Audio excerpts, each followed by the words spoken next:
hello there.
How are we doing, boys and girls? Good morning.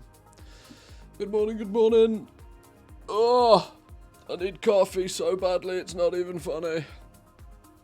We're going with a no cam day today. I'm feeling an ugly day. It's Friday. It's Friday. I'm feeling an ugly day.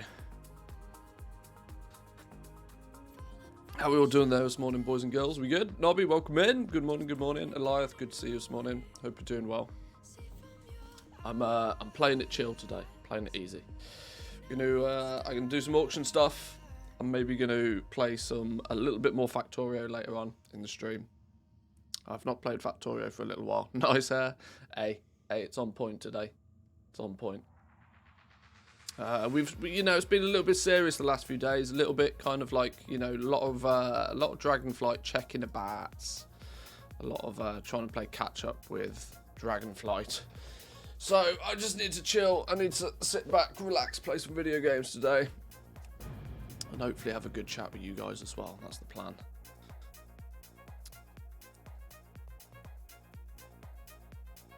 We might even, I want to finish the factory in Factorio today. I want to get my auctions listed. I want to get Project Pat on the go, and then we'll see where we go from there.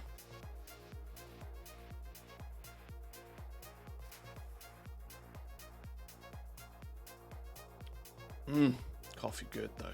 Coffee good. It's getting hot here now. The the European heat wave has finally reached Finland. It's getting a little bit toasty. Not crazy levels just yet, but I think it might be on its way. It's what time is it for me? It's nearly 11 o'clock in the morning, and it's like 26 degrees already, so it's getting a bit toasty. Probably the reason I'm feeling an ugly day. Kahani, welcome in. Good morning to you. Hope you're doing well. Back to rain, 20 degrees. Hey, a little bit of rain helps Mother Nature do its growing stuff. 20 degrees is a lot more manageable for most. And what's ambient room temperature's like 22 in it, so it's about fine. Bathtub stream, but no cam. Yeah, I'm actually naked right now. I'm actually full on naked. Totally, definitely not naked.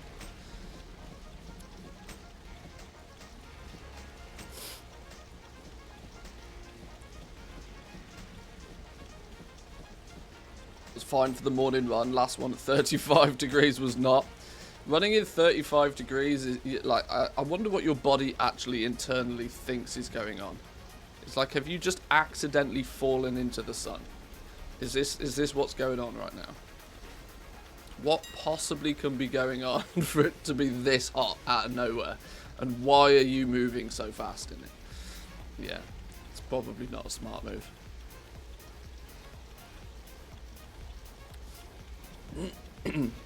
Says me, you know, every other day goes and takes a sauna and sits in a 80-degree room and sweats it out. But I'm not moving though. There ain't no way I'm doing anything physical in there. No way am I doing anything physical in those temperatures.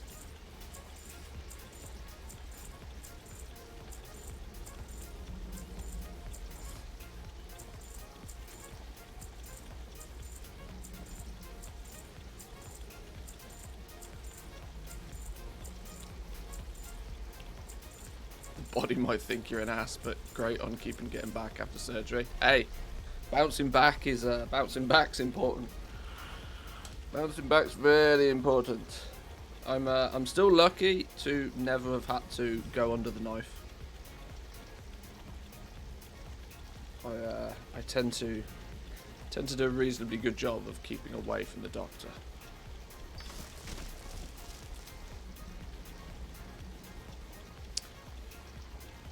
What's going on here? We've got things about to expire. Let's can those off.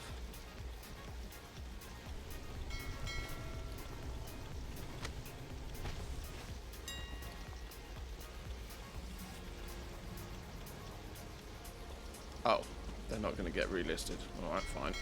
No problems. No problems. Oh, I wonder actually, you know, I wonder if it's possible for me to track pets again properly. Has TSM learned that that group is not going to be a problem? Let's have a look. We need to select that one. We then need to go battle pets. Now we wait for it to load and do its thing. When was it last updated? Yesterday at 6 PM.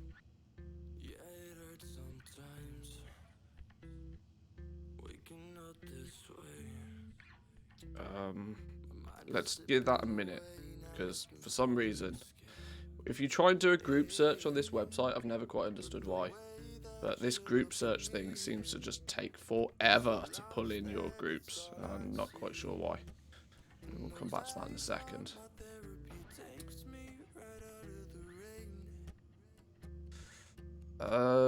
We should probably look to see if there's. Let's go on a little bit of a shopping spree. Let's see if there's anything we can go and buy.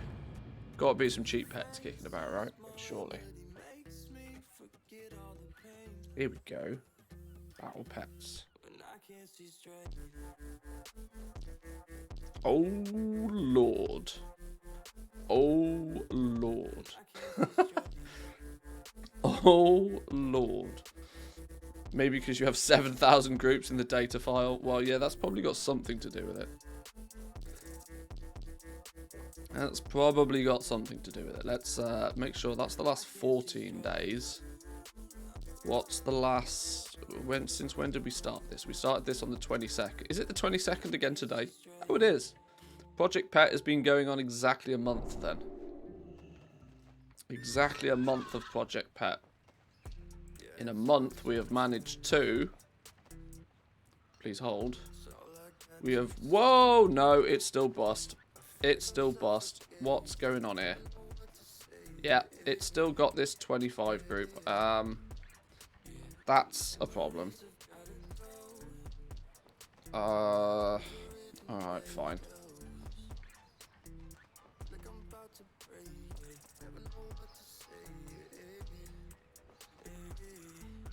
Going to need to try and work out how to get rid of that one specific group. Oh dear, please wait. Oh dear, poor website.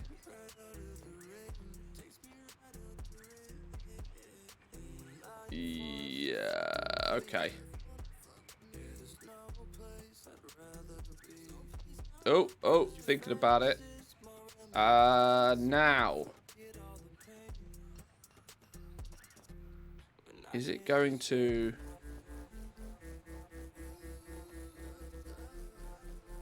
You really need a way to be able to search... Oh, my lord. I could really do with a way to be able to search this. I don't think these headers are going to do much. Oh,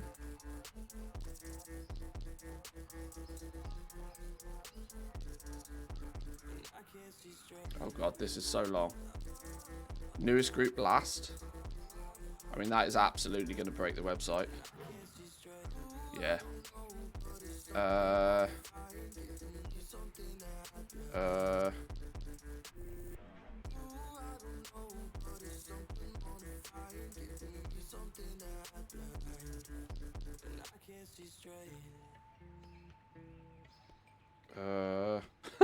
It's going to be on this list somewhere. The annoying thing is it's going to be like one entry somewhere. I don't even think a Control F is going to work on this.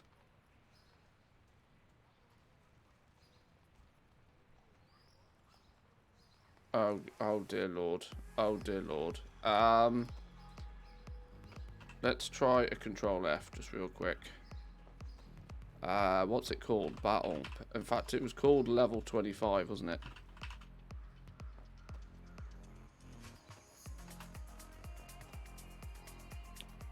Oh, was thinking about it. Oh, hey, oh, hang on, hang on, hang on. She's there. Delete. Go away. Yeah. See you later. RIP page. Yeah, Chrome is not happy right now. This one web page is probably using 75 gigabytes of data.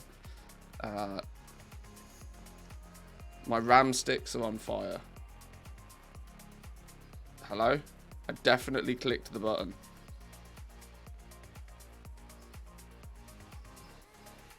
Definitely clicked the button. Oh no! Have I broken the internet?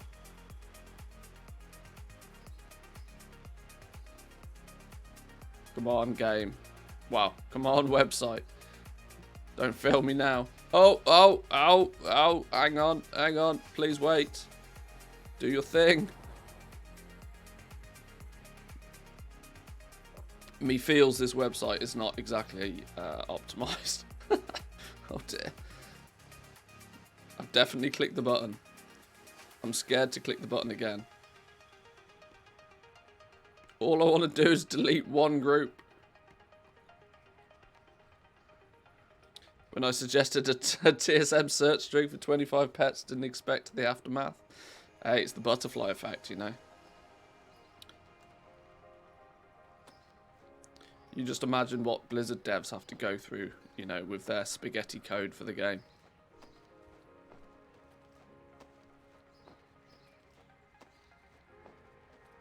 Oh god, the website's just broken now. Let's just leave that doing its thing in the background.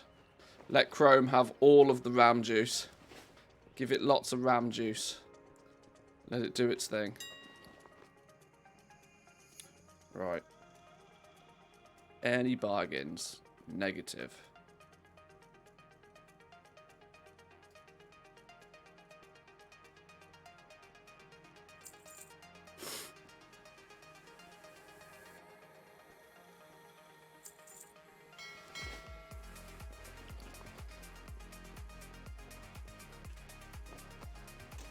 Those learn.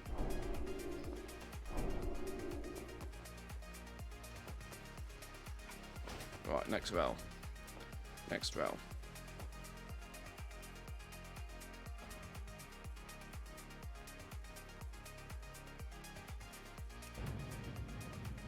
Oh, a thing has happened. Something has happened. Do we think that something is do we think it's happened? Should we go back to the dashboard? Should we try and find out?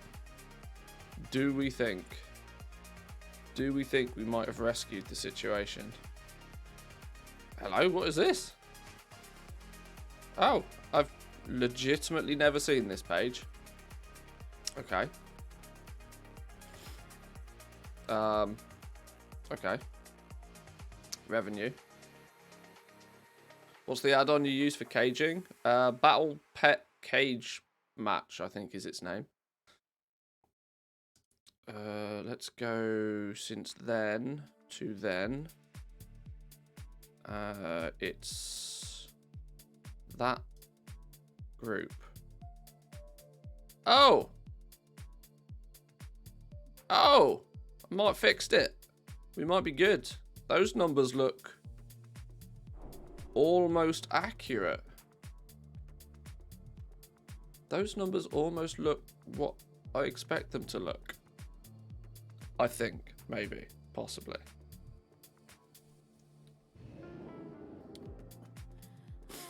Do you have a separate account for battle pets? I don't, although I do my battle pets on the same account that I do my main account's auction house work. But realistically, the sensible thing to actually do would be to dedicate a brand new battle.net account. Mainly because I do actually like to collect the pets as well. What's going on here? Hello? Hello? Who broke the auction house? What's going on here? Where'd the auctioneer go?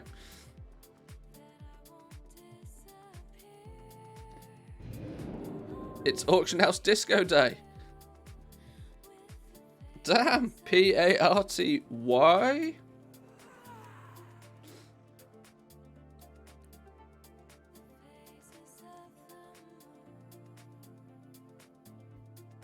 Check it out. Is this is this an event? Auction house dance party. Hey! Cool. That's great and all, but who stole me auctioneer? Dwarven one will be usable. Oh god, that's gonna oh no, hang on, this character's big enough to do a fly thing. Get Bruto already? Shush. One day. I'm gonna be honest though, there's part of me that doesn't want the Brutosaur. There's part of me that doesn't want it, simply because it would break the meme.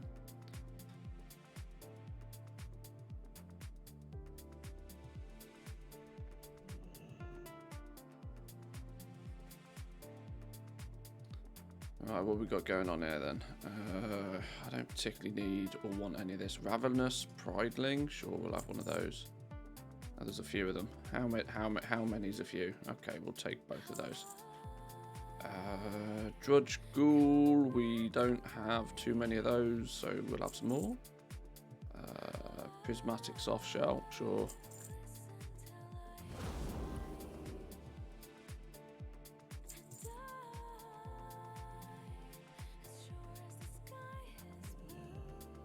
Archetype of animation for 4K. We can definitely do something with that somewhere else.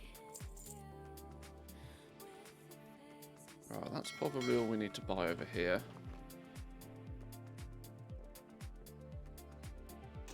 Let's get them put in the book. Yeah, what I was saying is it probably would be a smart move to actually have a brand new separate Battle.net account, because you can only store 3 copies of each pet in your book anyway. Obviously you can buy more and just have them in your bags, but you can only store 3 copies of a pet in your book, in your collection book. And on the basis that I do actually try to collect the pets on this account, that basically takes my 3 down to 2. And it also means that I run the risk of, like, when I start selling level 25 pets, I run the risk of selling ones that I've, you know, deliberately leveled up to 25, just, you know, super squirt day and stuff. Yeah. I realistically should migrate all of this before it gets too big to a separate Battle.net account, but that's a lot of effort. And I object to a lot of effort. Although long term it will be less effort. But short term it's a lot more effort. But it's definitely something that should be done. Just drop all doubles in a guild bank. I've kind of thought about just taking any pet that I actually want to keep. You know, if I want to, if I actually want to... Can I sort by gold here? Can I sort by value?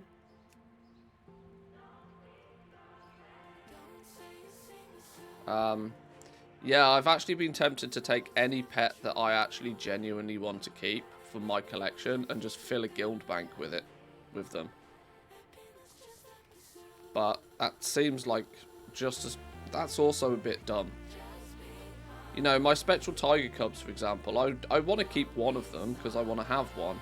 But the other one I should probably look at selling somewhere. Same with things like Ethical Soul Trader. There's never a reason for me to need 2 of these at level 25. My Rocket Chicken, I've only got 1. I'll only sell duplicates, but I want to keep the higher level ones. So yeah, I definitely should probably split them off. But there's lots of things that you should do, but you tend to not actually do. Right, let's check Tara Mill real quick. That's the other realm where I actually have gold. This is a realm where I'm quite willing to just spend all of the gold on all of the pets.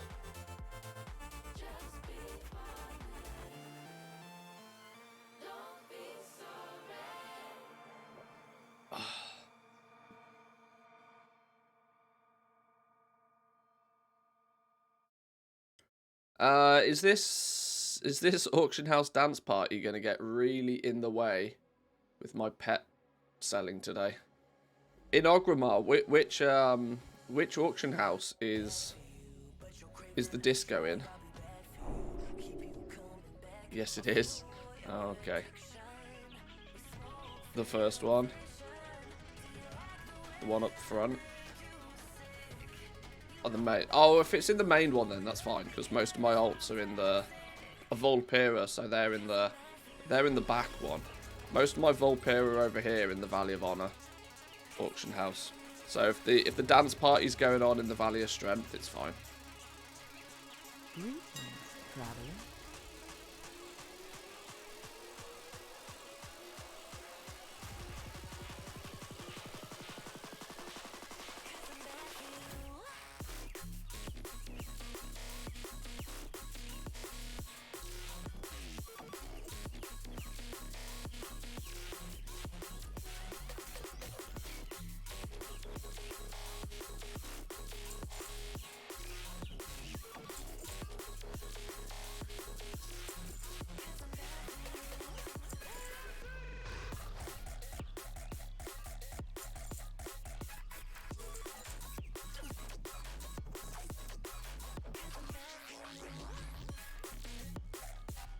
Tinder pup.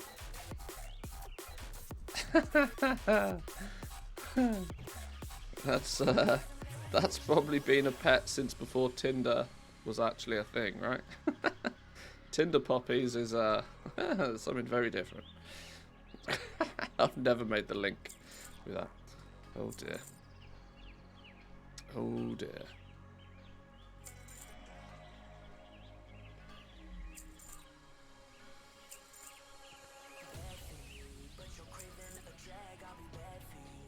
$80k for an indigo. Woo! Go on then.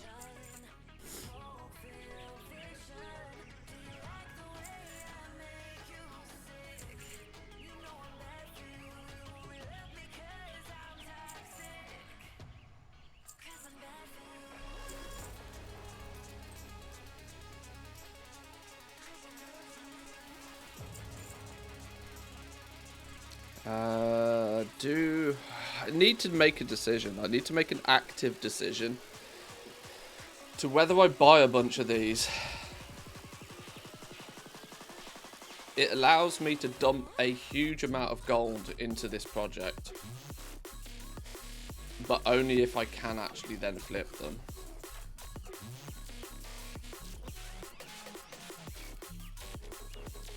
And what I ask Zan for a discount. That's actually a very good point. Hey Zan, do you want to get rid of like 50k pet charms? I'll do you a deal.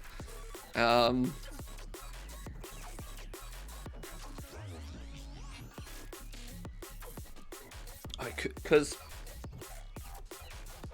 historically they are technically dropping in price, and you want to buy them at the low point. I don't want to buy a bunch of them at 100k for them to only then be 50k in a couple of months.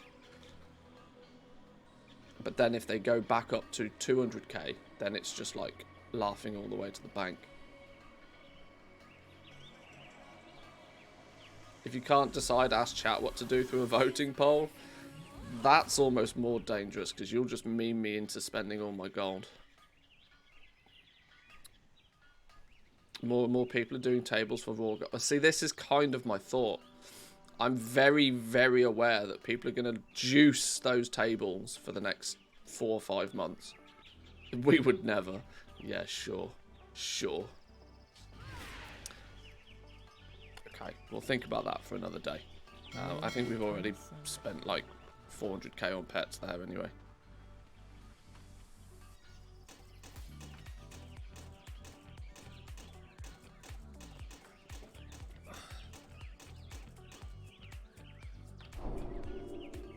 Hey, I didn't even have a tiny red carp. It's another one to the collection. When is the Twitch Plays Auction House stream? How would I do that? It's an interesting concept. I'm not quite sure how I'd do it though. And I'm not entirely sure whether it would be it'd be one of those things where, you know, I'd have to put 5 million gold on a character and be content with never seeing it back again. If I let you guys start choosing what we buy and sell on the auction house. A 100% interactive spend Manthius's gold stream. Oh god, that could get so dangerous. Invest in transmog only. Oh no. I'm all for putting forward an interactive stream, but yeah, I think that would go incredibly quickly. Right, let's start firing through some of these realms then and see if we can actually make some Wonga.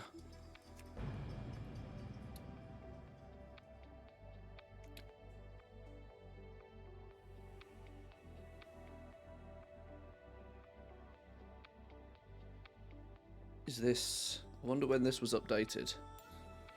Do I have the little add-on running? No.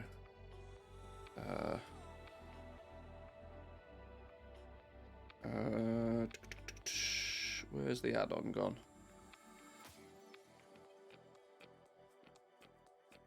Oh, yay, that's... yes. Oh, thank God the API key's blocked out.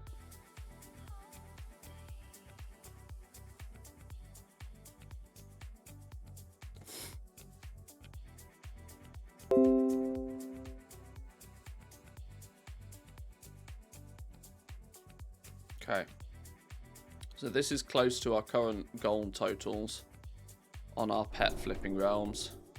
You can ignore the top two. Sylvanas and Taran Mill is where we have lots of gold to spend, so you can kind of take those off the list, but the rest of them is where we're at with Project Pet so far.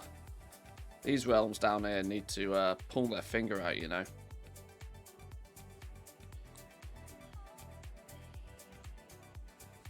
Oh, you can't actually see all of those realms. These are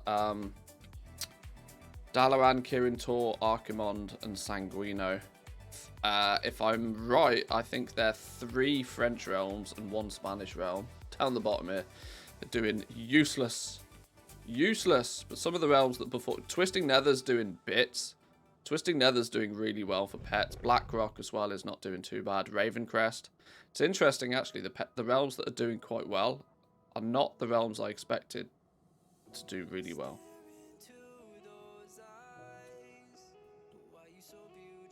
This is why it's one of those things where experience pays off, right?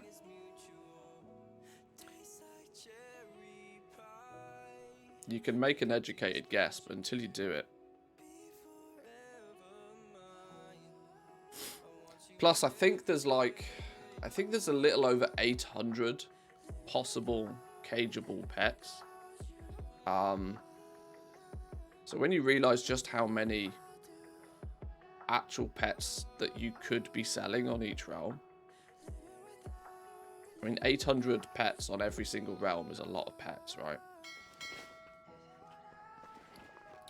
I'm probably never going to get to the point where I'm selling every pet, and on even one realm, never mind across a bunch of them. Oh, we sold a bumblebee. Go on then, we'll take a bumblebee sale.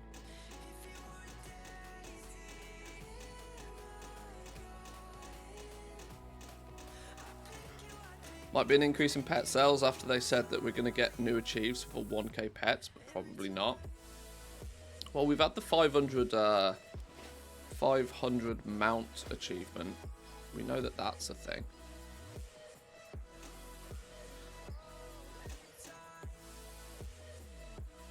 Ooh, this is lagging like really slow. Something about that wasn't happy.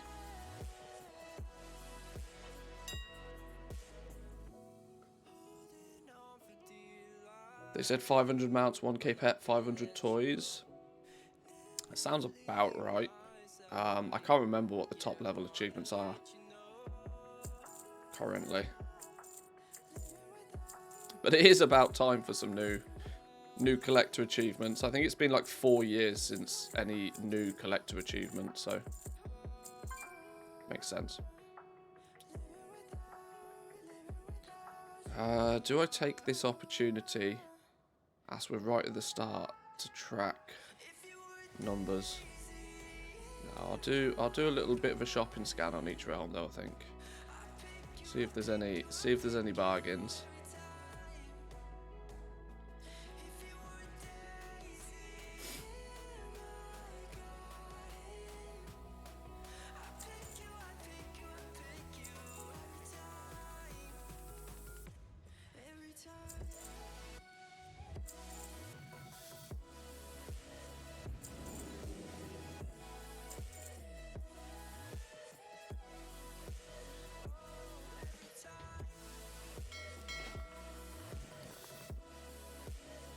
Pet collectors 1250, 1500, 1750, 2000 pets.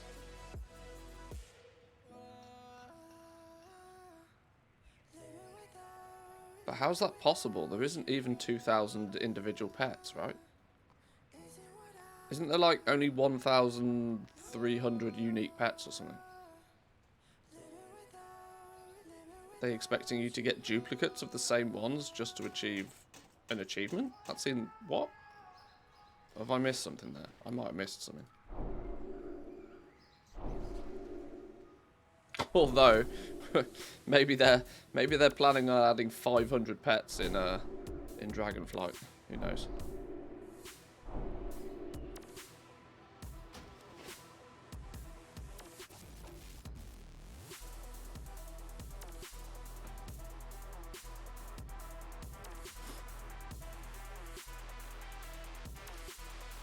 The achievement is for unique pets, so I don't even know if 2k is possible in Dragonflight even. Yeah, this is what I kind of thought. I think there's about 1,350 pets or something available in total. I'm not sure. My journal said 1,508 uniques. Oh. Oh, I don't know. Yeah, maybe they're just planning ahead. Maybe they're like, okay, well, these achievements have got to last 10 years.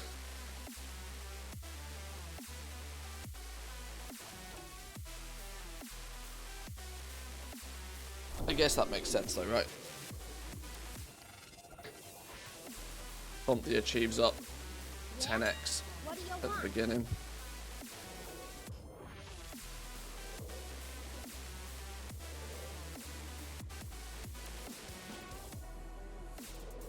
They saw the stream and like we need more pets for Mantheus. I tell you what, if Blizzard are watching the stream, give me an alpha key. Forget the pets. I'll put all the pets in the bin if you give me an alpha key.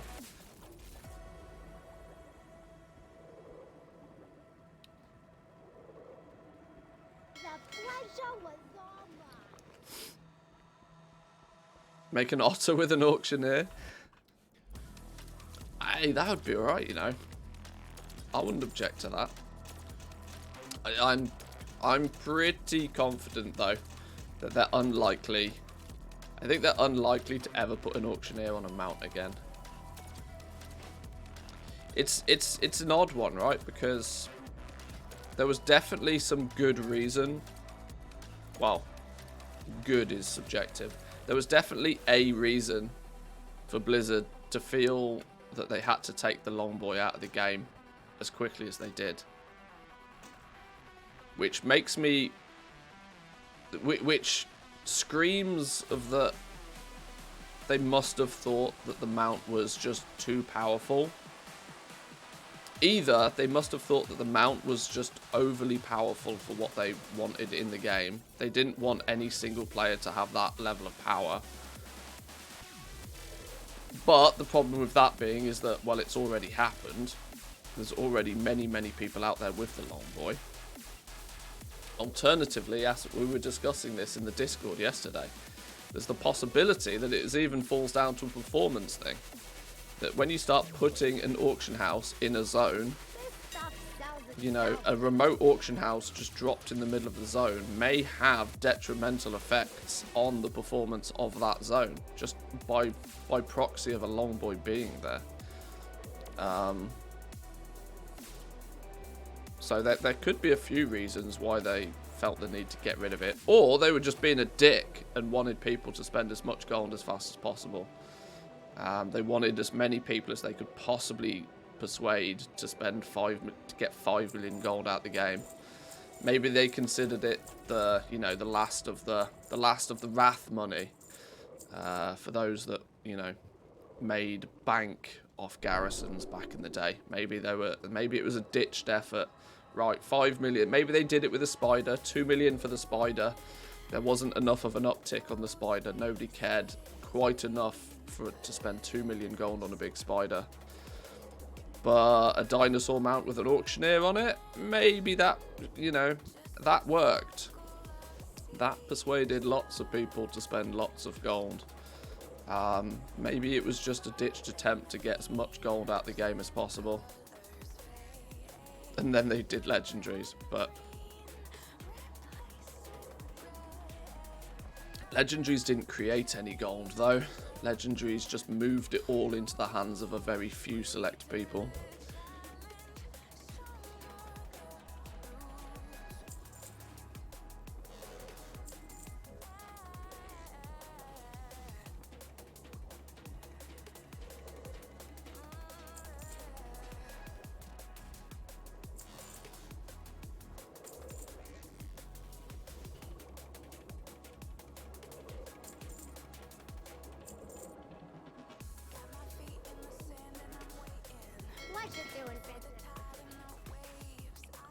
$2 million for the spiders, too much.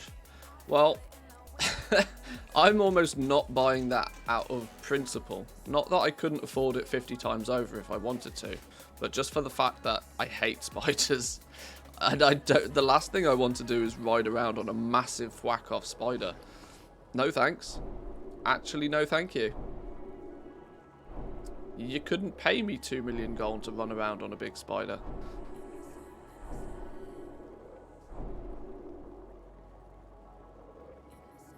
But, you know, maybe there's people out there that did. The irony is that all the making the gold for the Bruto did was teach me that it isn't actually that hard to make gold. Yeah.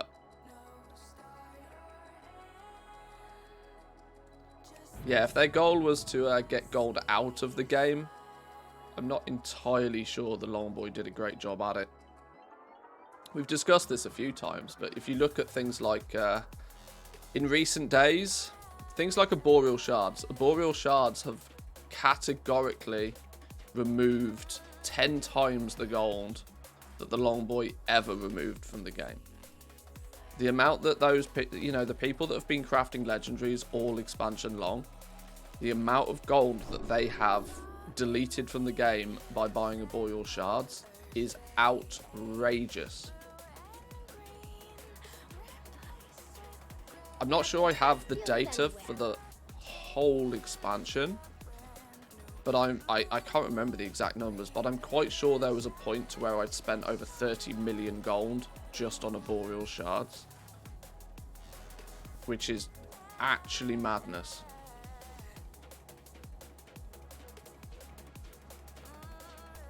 And while I made bank off the legendaries, I, only went half as deep as some people did.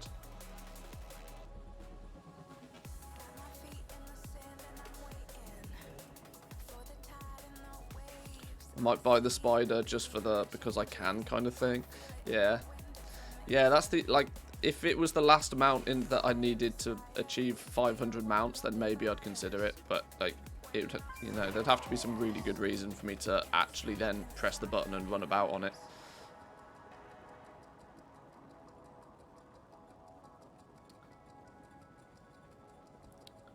Huge amount of shards, but it's always just only a few thousand, so it's not a huge sum. Yeah, it's the reason microtransactions work. Oh, it's only $2. Ah, it's only, it's less than the price of a coffee. Ah, it's only, it's only $1. But when you play the game every day, and it's only a couple of dollars every day, all of a sudden you realise you've spent a couple of $100 on a video game by the end of the month, and you're like, oh shit, that's a sizable amount of money.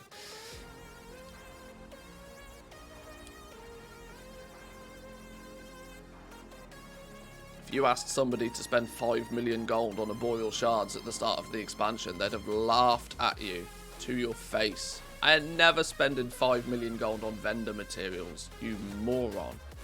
Now, you look at your data and you've spent like 30 million gold on arboreal shards, and you're like, oh, snap. Okay. maybe it does add up.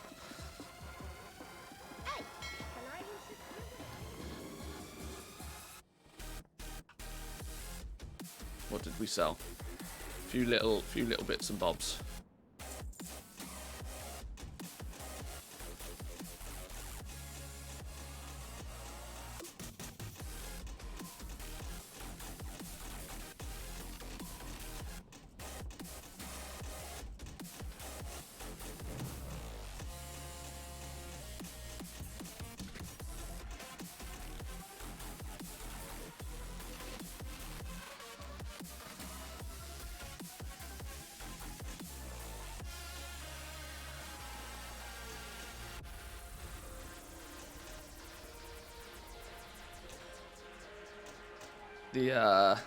This add-on's lagging quite a lot today.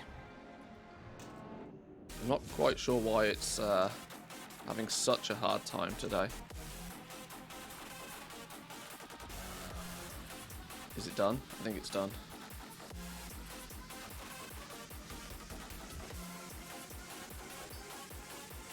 I got what you need.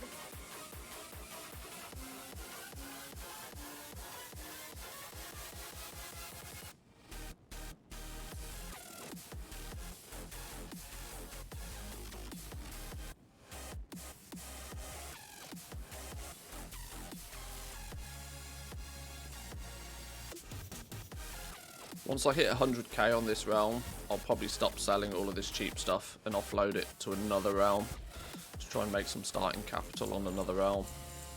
100k is kind of like my threshold for, when a realm is actually like, rolling. Once I've made 100k on any of the realms, it's like, right, now it's time to stop selling the trash and just list the big ticket items.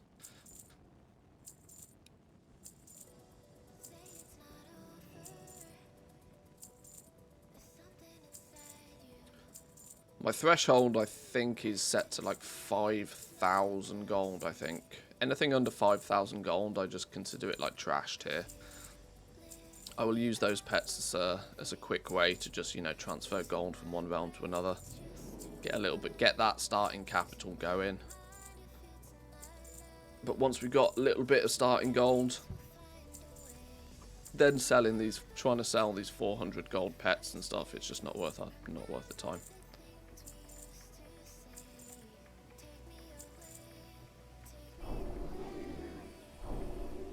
We're nearly there. 98 on this round.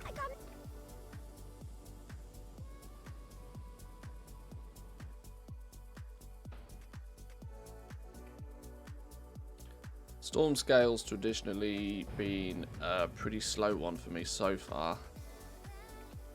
Somebody was telling me that Storm Scale's a big PvP realm though, so that might have something to do with it.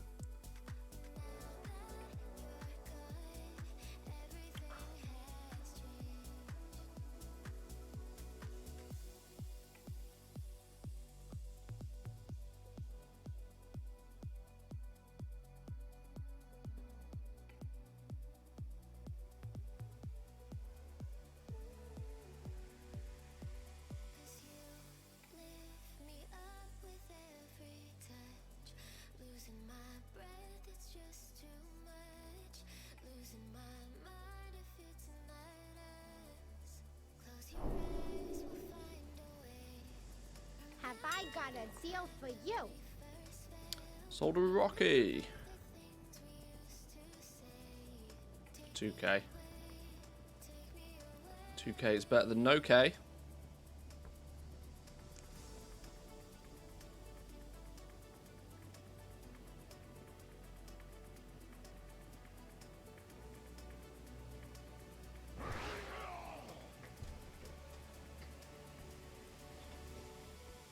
Did anybody see that Blizzard did a little blog post yesterday for Wrath of the Lich King talking about Inscription? I thought it was quite interesting that they felt the need to, like, you know, focus in on Inscription. I wonder just how many people that are going to play Wrath Classic realise the opportunity that glyphs present. Because you can... glyphs in Wrath of the Lich King was like legendaries in Shadowlands.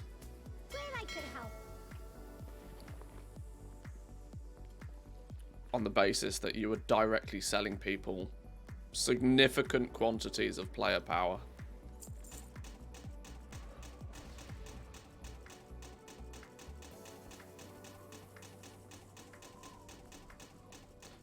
I have kind of thought about maybe playing Wrath Classic a little bit on the basis that Wrath was actually arguably one of my preferred expansions. I spent a lot of time in Wrath of the Lich King. Whilst I played vanilla and I played TBC, I never played it more than like super casual mode. Wrath of the Lich King was the first expansion where I really actually sort of like properly played the game. And by properly, I mean I even went and did crazy things like raiding. I know, Mantheus raiding, right?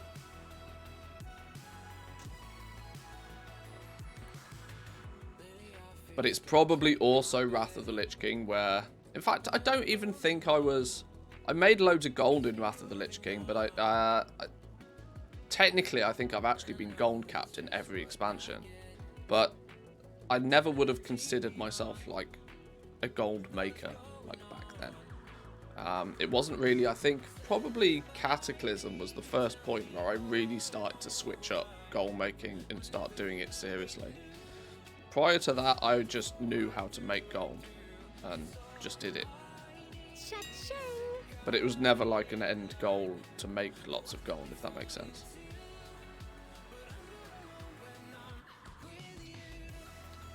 Made enough to buy the Mammoth.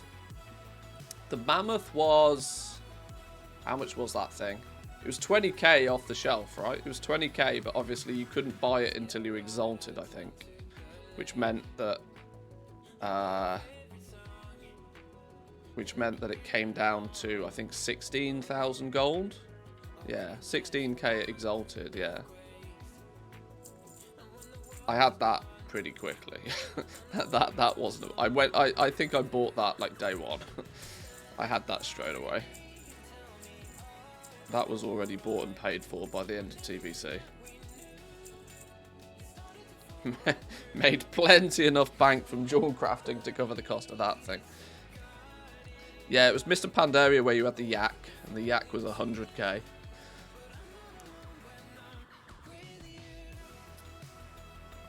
But by mop, they'd already upped. When was it that they changed it from... When did they change it from 214,000 gold to 1 million gold? It didn't stay at 1 million gold for very long either, did it? Before they moved it to 10 million gold.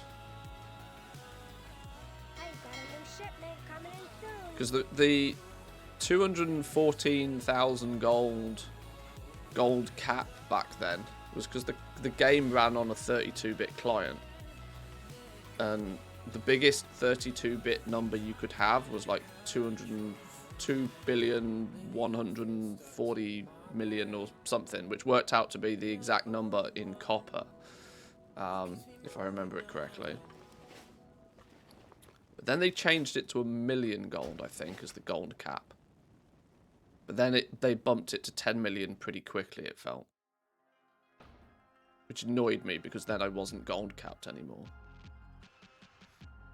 For the first time, like, basically ever.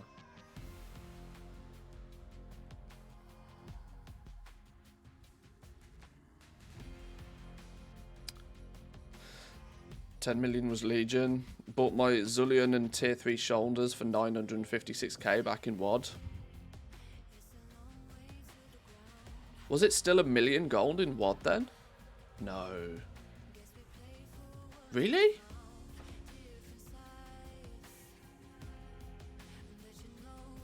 It was only 1 million gold in WoD? Oh my god, I must have had multiple gold cap characters in WoD.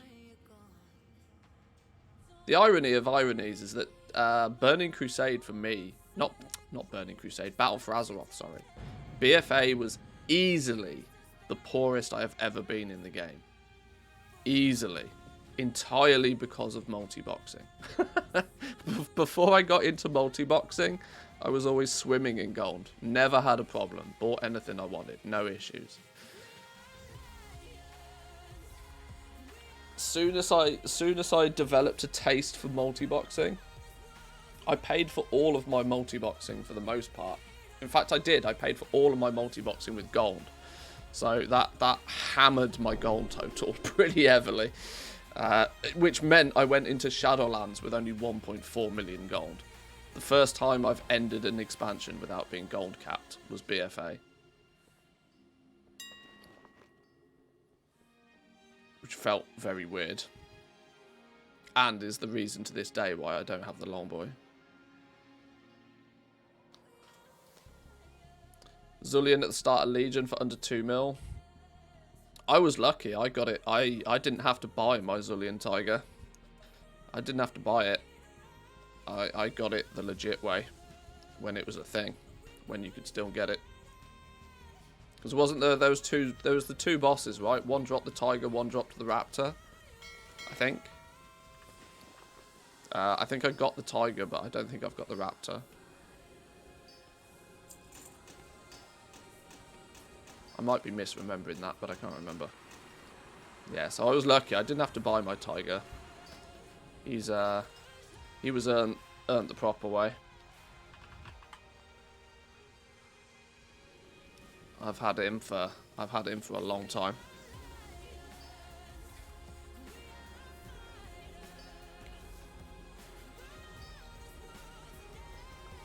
Bought the Spectral Tiger back in MOP for 320k.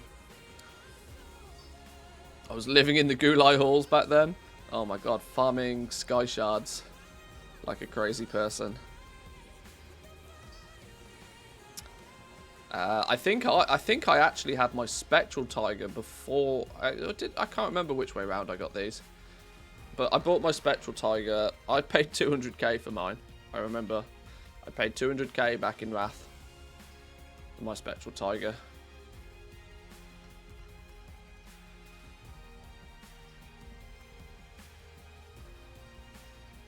Are you working on real life markets too? Well, nowadays, World of Warcraft is my real life market. Only just, but it is.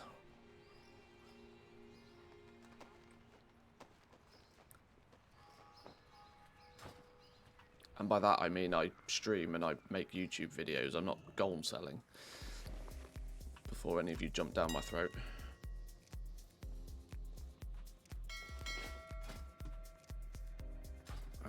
Where's my pet collection gone? There we go. I'm one of the few content creators that has gold making content creators that has absolutely no issue sharing any of their gold totals on any realms, any point. Because it's a nice validation for people that I'm not doing anything dodgy with the gold. What did you do before streaming? Oh, I've always worked in sales. Which is why I tend to be quite good at making gold in World of Warcraft, I reckon. Sales, marketing, that's my jam. Always has been.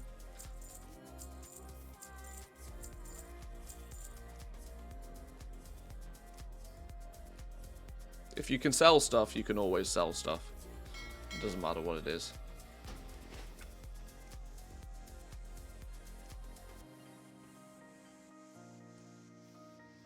I should have checked for anything to buy on this realm, actually. We've got loads of gold. Loads of gold over here. We should use it to buy some cheap stuff if we can. Personal goal for me, buy the Rooster. Still regret not buying it back in Legion when it was kind of cheap and had more than enough gold for it. Yeah, I sit in that boat as well. I used to flip trading card game mounts. I've had the Rooster multiple times. Unfortunately, though, this is, to be honest, it was the trading card game mounts that made me most of my gold back in the day. This is why I never really considered myself like a gold maker for a long time, because quite literally all I did was just I just flipped trading card game mounts. I had enough gold to buy. Once I got the gold to buy one of them, I bought my Spectral Tiger for 200k. I bought a second Spectral Tiger not long after that, and then resold it, flipped it. That's just how I made gold back in the day, before the token was a thing, and before, you know, which meant I didn't really have to mess around with many of the professions or anything like that. I did them because they were fun. It's what I enjoyed, but I never felt the need to really make significant gold from the professions because I just flipped trading card game stuff. But unfortunately, I sold out of most of my trading. I kind of liquidated. There was a period in time where I didn't really have the ability to play World of Warcraft all that much, although my subscription was still a thing, but IRL kind of got in the way pretty aggressively, and I stopped buying them for flipping and just sold through the rest of my stock. So yeah, I've had the Rooster multiple times in the past. I've had the Rooster, I had the Rhinos, the trading card game mounts. I've had most of them, I think, if not all of them, many times previously. But yeah, unfortunately, I never really learned many of them. I saw more value in flipping them than I did just learning it myself. Because to me, back then, they were just mounts that you could just buy and sell on the auction house. This was before the trading card game just disappeared. So Captain Hindsight kicks in. Yeah, exactly. Yeah. There was a point where I could have probably had all of the trading card mounts. But chose to sell them than to use them. Which is why I've only got the Spectral Tiger. I kind of, I got the Spectral Tiger and I was like, well, I've got the best one now. It doesn't matter. The rest of them doesn't matter. But little did I know they were all going to go extinct. And all would be worth, like, multiple gold caps now.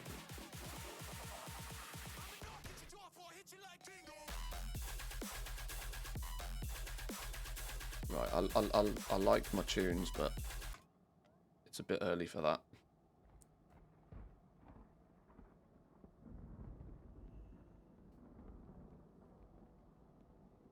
The Rooster is cheap though. Bought mine for 15 mil in Shadowlands. Can you really get the rooster for that sort of prices? Surely not anymore, right? Surely not.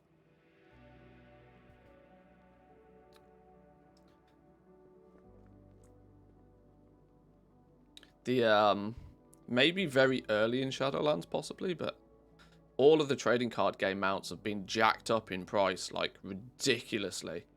Because, you know, Legendaries didn't just make millionaires, it made multi-millionaires very quickly. There's lots of people kicking about nowadays with 100 million gold. And so all of the trading card game stuff got jacked up in price to try and bleed them of as much of their gold as possible.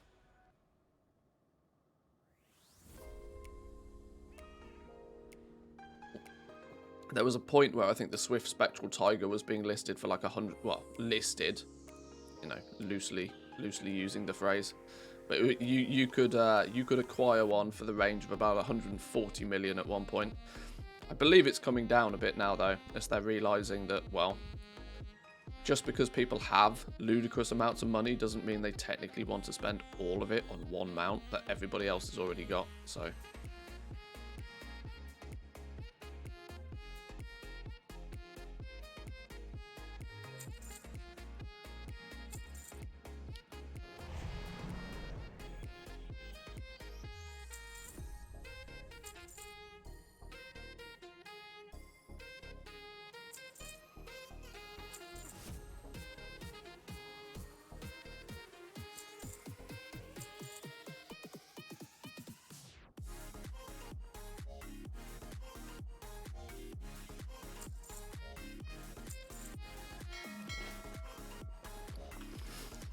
there are going to be new ranks for legendaries in Season 4.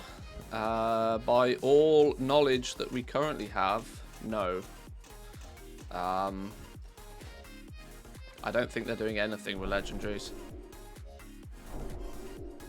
They've been radio silent about it as well, which interests me. I'm wondering if it's a deliberate attempt to keep it a secret.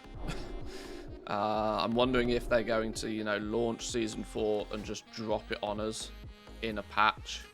That there's going to be some way to upgrade and level them up in some way. I can't possibly believe that they will end the expansion with legendaries, which were a keystone feature of Shadowlands, being left in the dust. Especially considering, you know, from day one of them even announcing legendaries in Shadowlands, people were like, well, how many of them can I use? Everybody wanted to use 2 legendaries from the word go. Mostly because there are some legendaries that synergize together quite nicely. There are some legendaries that you look at them and you go, oh, that would work really well in conjunction with this other legendary. But obviously, instead of letting us actually use the 2 legendaries we want to use, they've turned around and said, right, well, here's the Unity Belt. You can use your Covenant ability and one other, which is still a kind of it's what I call a Blizzard butt. They're like, oh, you can use 2 legendaries, but you've got to do it on our terms. Which is a bit annoying.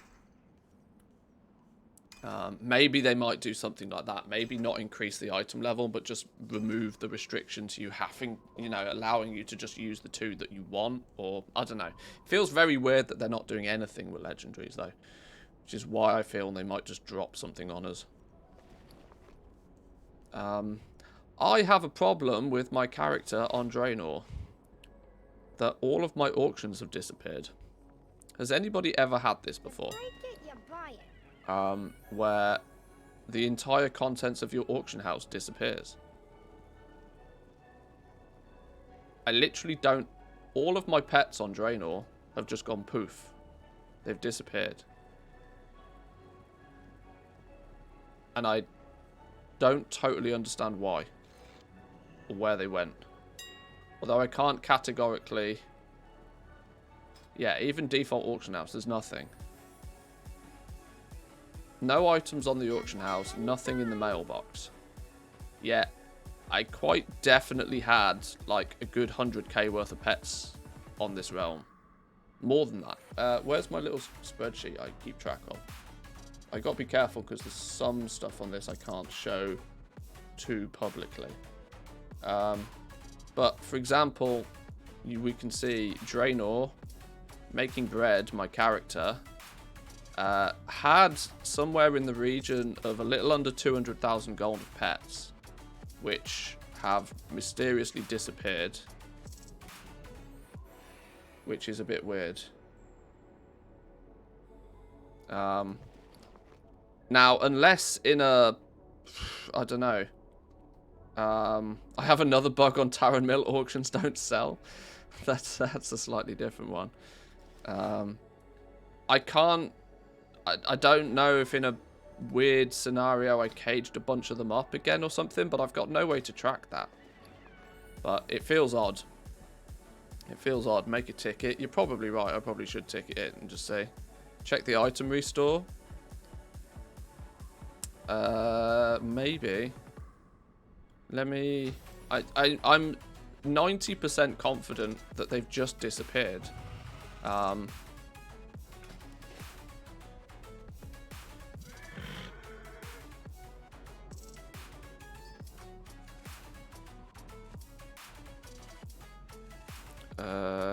How do I make a new one?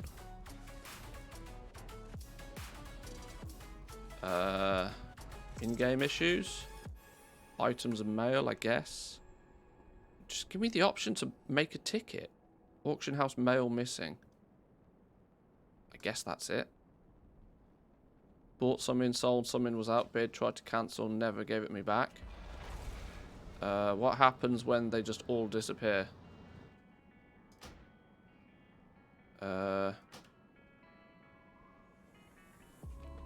Fuck off, game. Why do they make it so difficult for you to make a ticket? Just let me make a ticket.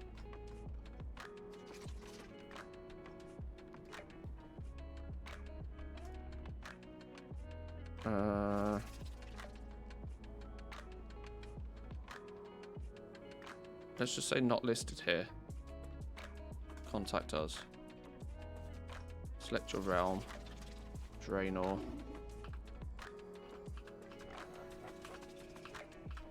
Oh, down here somewhere. Where'd it go? Draenor. Select your character. Making bread.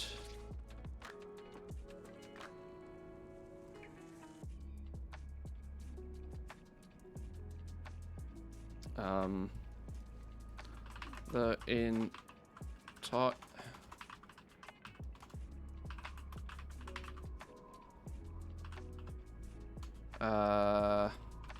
all my auction house listings are no longer there. Checked. Mail. Box. Nothing there either. Was mostly, if not all, pets that were listed.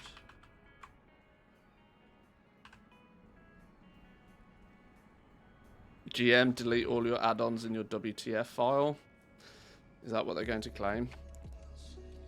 I've had this before. They reappeared after a while. Oh.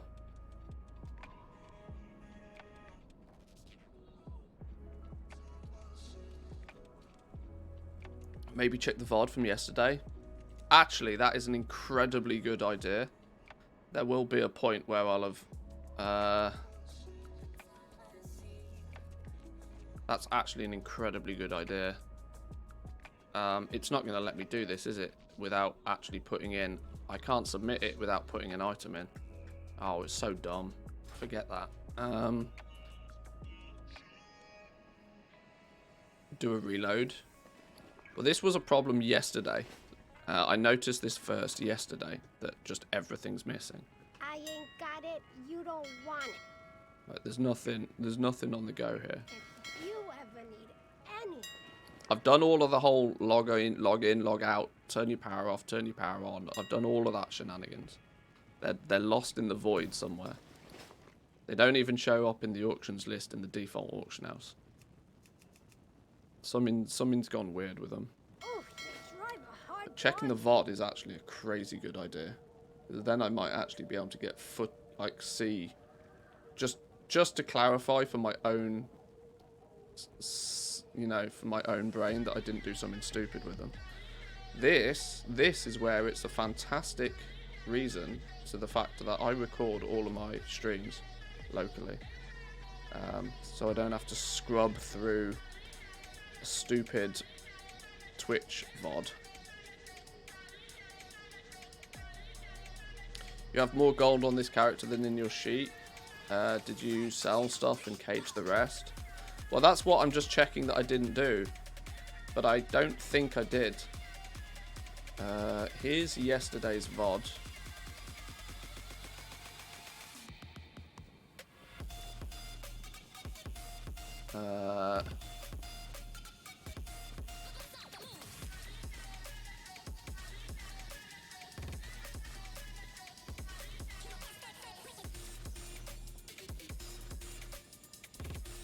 Hey, look, it's me.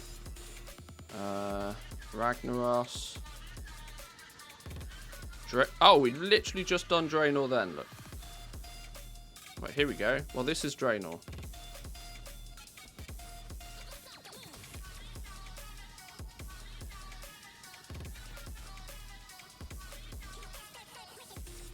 Draenor, here we go.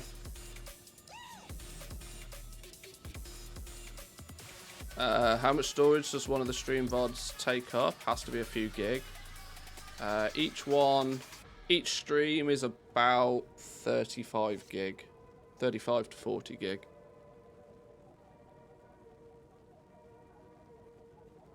So we log on to Draenor. We go to the auction house. We run a cancel scan.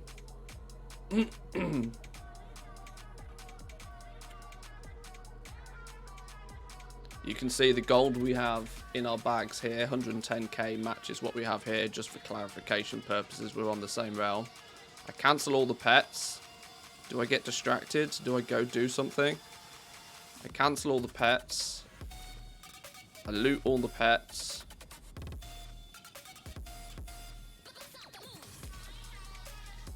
Now what do I do with them?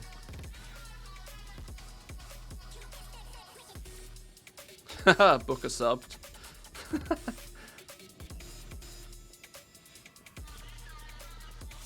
Now click run post scan. Why did I click run post scan? Stop talking. Yeah, your sub stole my pets. Why am I not clicking run post scan? All the squirrels.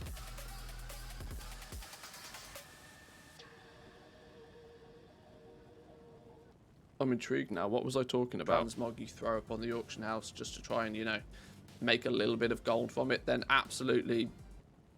Oh, I remember this. Somebody asked me if you know running old instances and tracking the raw gold from them was a good idea, and I was trying to let them down nicely. Profession: herbalism, mining, skinning. Just picking up even one of those and spending the same amount of time as you. Why am I not clicking post scan? Gathering materials that are of value to somebody else will be 10 times more worth your. Alright, shush. What? When do I click run post scan? Oh, I caged them all. What the fuck am I doing?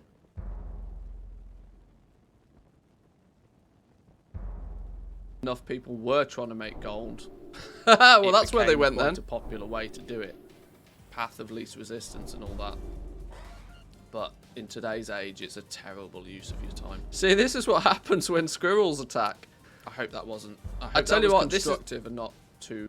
See, this is this is what happens. My natural routine is to post them on the auction house and then cage up any that didn't get listed. I just missed a step. I missed them. You cage them all, you doofus. Well, that's a good thing I didn't put a ticket in, isn't it, really? Oh dear. Oh dear. Well, now I know where all my pets on Draenor went. Case closed. They all went straight back in my book. So, maybe by this point they've all been filtered out onto another realm. They have. They've all been caged up and they've all been listed on another realm already. Okay, well I guess we start again with our pets on Draenor. Oh well. Well.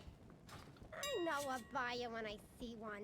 This is the advantage of streaming everything and recording everything. I guess.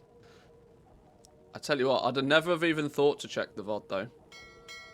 That's 500 IQ plays right there. I'm literally going to list one now. Oh, that's so sad. That's so sad. Okay, I'm not going to be making much gold on Draenor for a while then, because I've got nothing to sell here. Pets global. Global-ish. They're account-wide. So, yes. It's like having a body cam running. It kind of is, yeah. So upset by the raw gold comment, you put all your animals in cages. Maybe.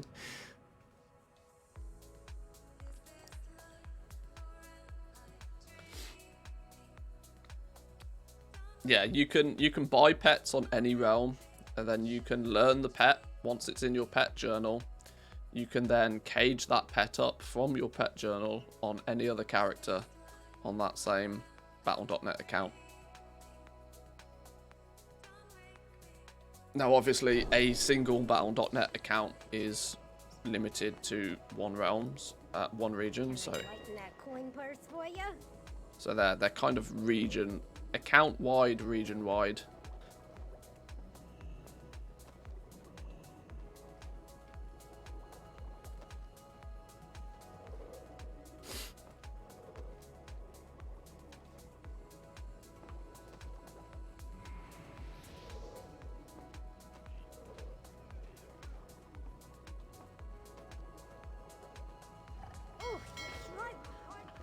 Just cage the pets from the video.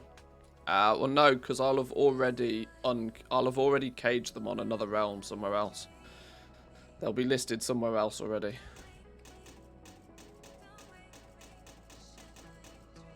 Because my natural routine currently is I cancel scan, I loot the mailbox, then I cage up anything that realm doesn't have, and then I list them. So what's going to have happened is all of those pets that I caged up on Draenor will have already been uncaged and listed on another auction house somewhere else. It's Friday, woo! Wow, on a Factorio weekend for me. Yeah, I want to dive into Factorio in a little bit. I want to launch a rocket today. I think we should absolutely finish the factory and launch a rocket today. I'm not sure how much you guys have seen of... I can't remember quite how much of the factory that I've done on stream and how much I've done it off stream.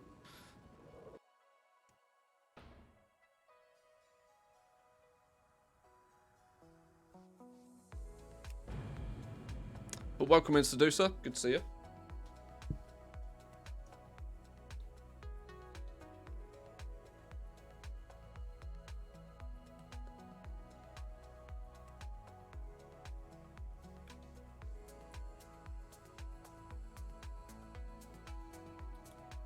I tell you what, I need to go grab a drink. I'm out of coffee. Whilst this is loading, I'll be back in 2 minutes, boys and girls.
Alrighty. My factory's grown so large that 8 blue belts of iron and copper is not enough. There is always... The factory must always grow. Expanding my territory 3 times bigger, and I think I'll train in the plates. There's always a debate to whether you should make your plates where you mine the ore, or whether you should train the ore in and then make the plates. Because there's pros and cons to both sides of that. You kind of should probably do both. Train some ore in, because you need ore for, especially iron ore, you need it for other things. But you should probably also train in plates, because they stack twice as high.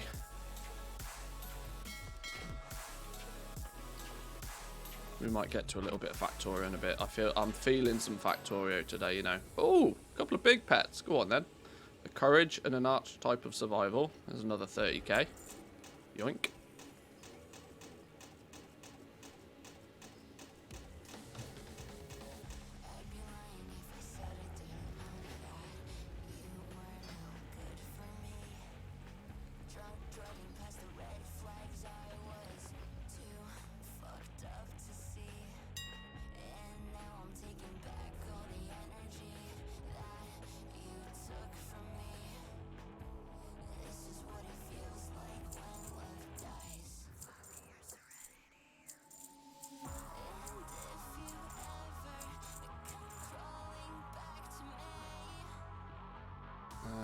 With enough gold over here, is there anything cheap? Any bargains? Even not bargains, but just anything that's, you know, at least maybe a thinker.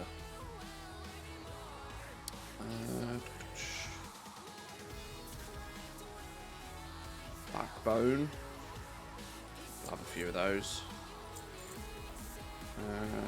Sure.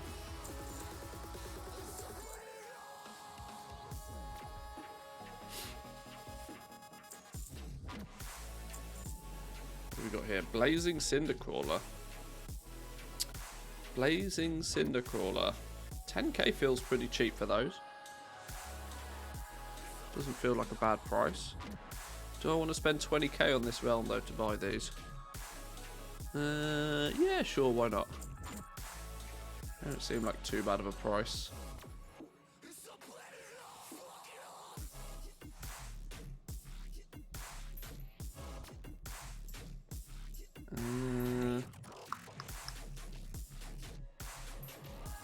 I'll probably do.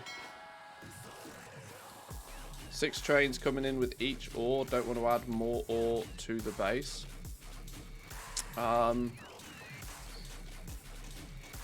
Bigger trains. Bigger trains is the trick to that. Bigger trains and more mining productivity.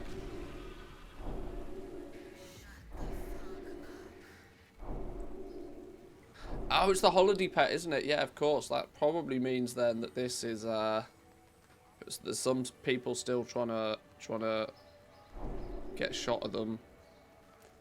And they'll probably sell for twice as much in 6 months. Ah, that's fine. We can live with that.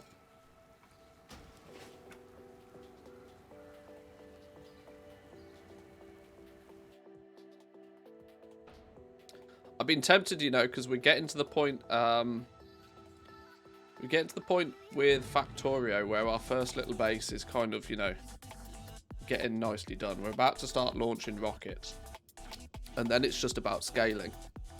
The core factory is basically done. I've had my eye on a little game known as Satisfactory for a while. And I'm really tempted, considering Blizzard don't love me, and Blizzard don't want to give me an alpha key. I'm really tempted to just take a couple of weeks to play Satisfactory, you know. Satisfactory is my jam. See, I'm not... I've never played Satisfactory. Yet I've got thousands upon thousands of hours in Factorio.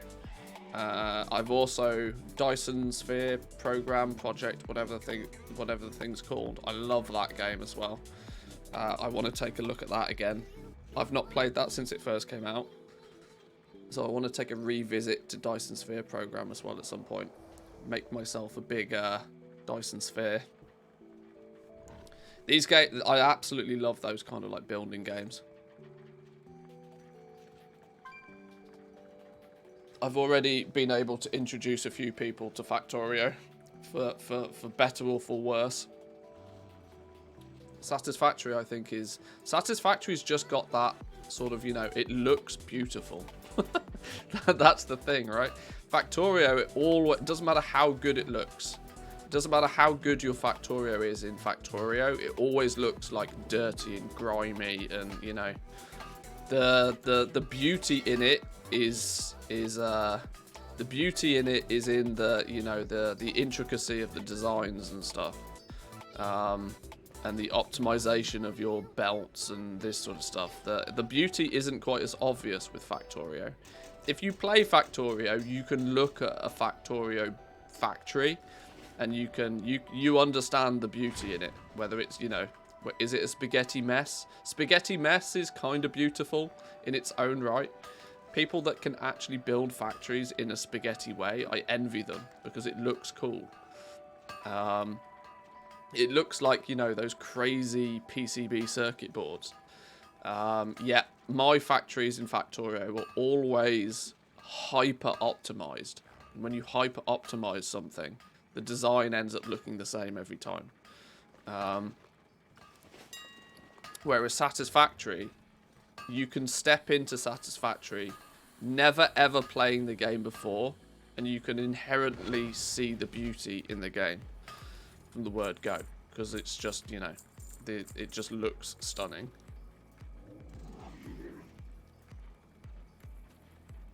Factorio's cool, but it's a time eater. Oh, yeah, without question. Without question. It will devour your life if you let it. It's why I kind of play it on the casual nowadays. Because I've done my time with Factorio.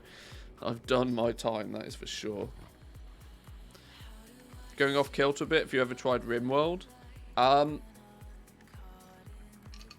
think I own the game. I think I tried it very, for like maybe a few hours. I also realised it was a game I was going to get absolutely addicted to, so I put it down very quickly.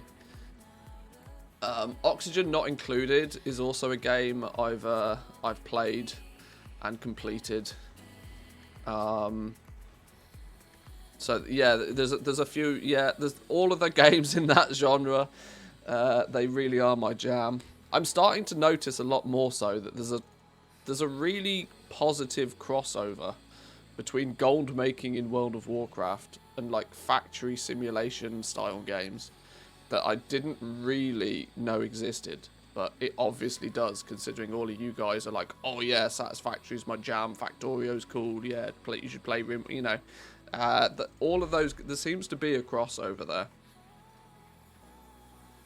Now, I did try putting some Factorio videos up on the YouTube. Interestingly, the first two performed really well, and then the third one absolutely tanked. So I will probably, if I do any YouTube content for games like that, split them off onto a separate YouTube channel to allow them to garnish their own individual audience. Because unfortunately, that's just how YouTube works.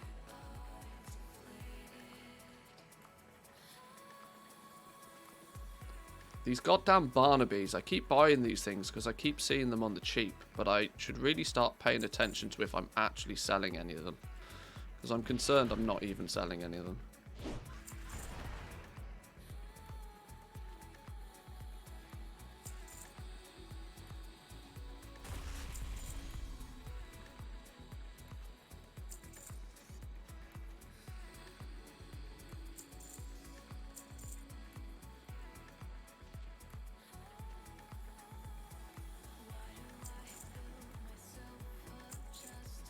Do we know when 927 is coming? We don't know. We do not. Season 4 kicks off on August the 2nd. I would imagine 927 will come out shortly after. We might probably see one rotation of 927. One rotation of Season 4, which will be a 3-week rotation before we see 927, I would guess. 927 is literally a technical patch. It's not actually... there's no content in it. It literally is going to be the changing of the auction house. That's basically it. Of which to most people will go almost unnoticed. Because they're trying to make it so that General Joe doesn't even spot that anything is changed. They want the interface to look exactly the same as it does now. There'll just be more on your auction house than there was the day before. That's kind of what they're attempting to do, I think, by the looks of things.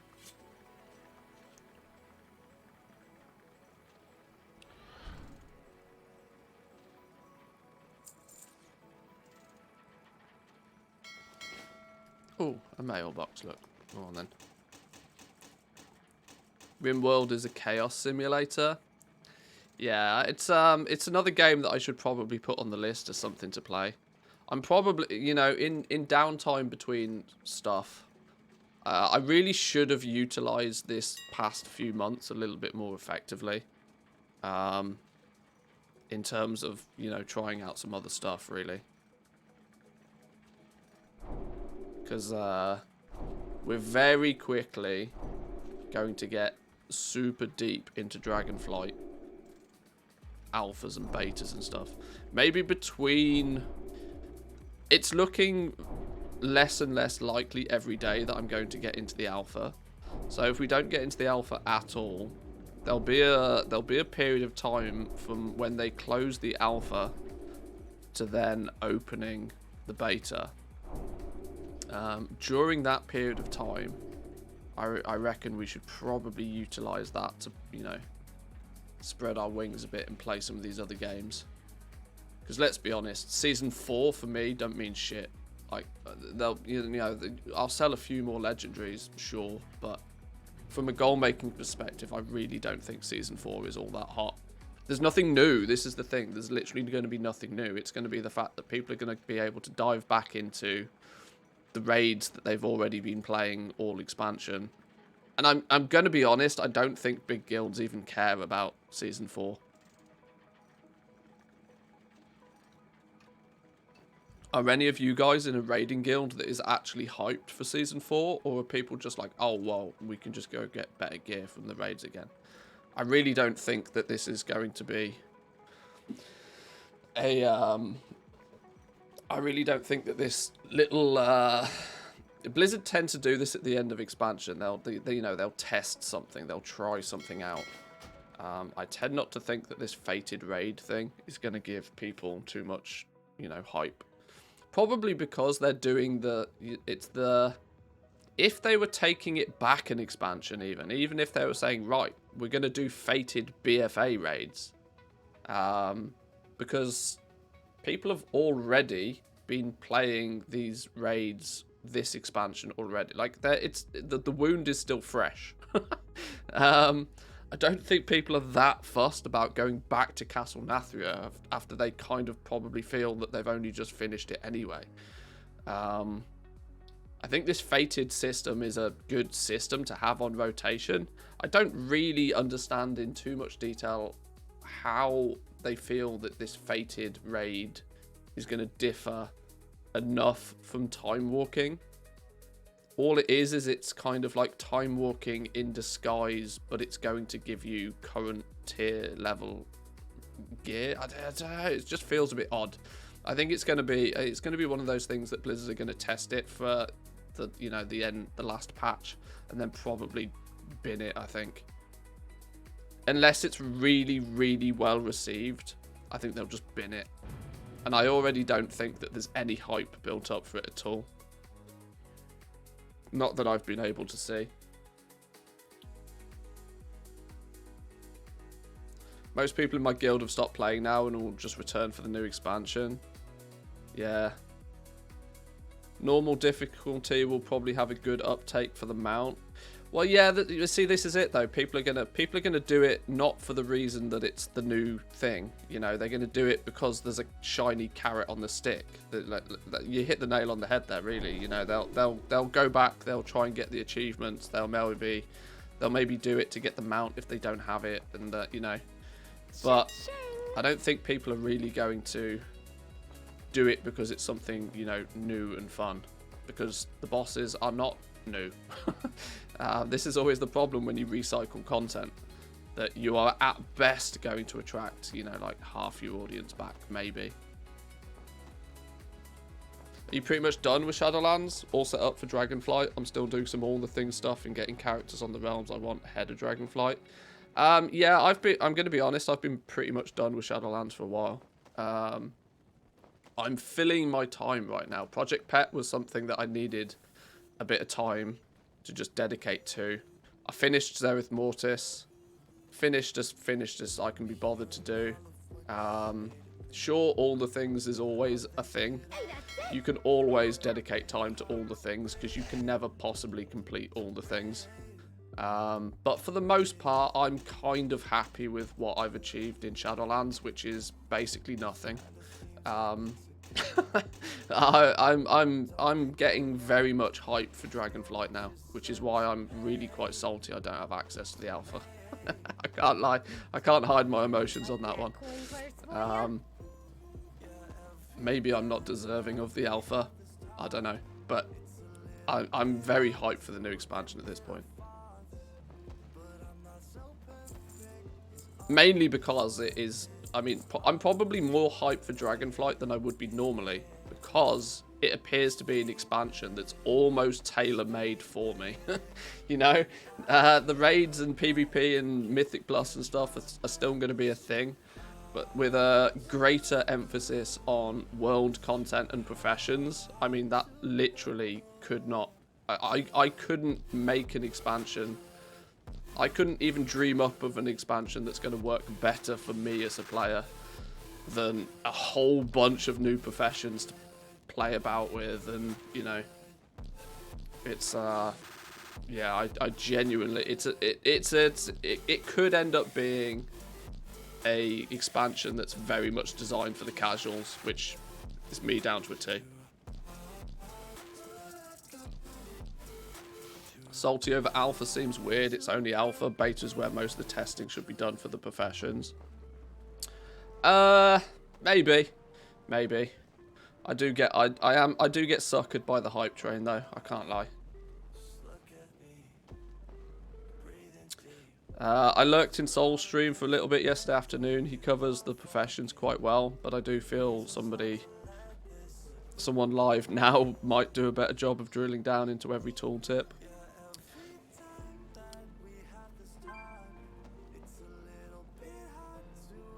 It's different when you're a content creator and don't have access. Yeah, I mean, it's just, you know, one thing I would love to do is to be able to bring some more detailed information about the professions and stuff to you guys. There's not many people that within the goal-making community we can sort of rely on at the moment to be able to do that. Samadan's got access, and his videos so far have been really good. But he's a busy man. You know, he's a family man. He's got stuff to do. He doesn't even have too much time currently for streaming. So we can only expect, you know, a small slither of occasional information there. I'm one of the very, very lucky few people that can, you know, consider this a full-time job. And it's a bit, I guess a lot of the salt comes from the fact that I want to be dedicating time to be, you know, making videos and stuff about it, but you can't if you don't have access.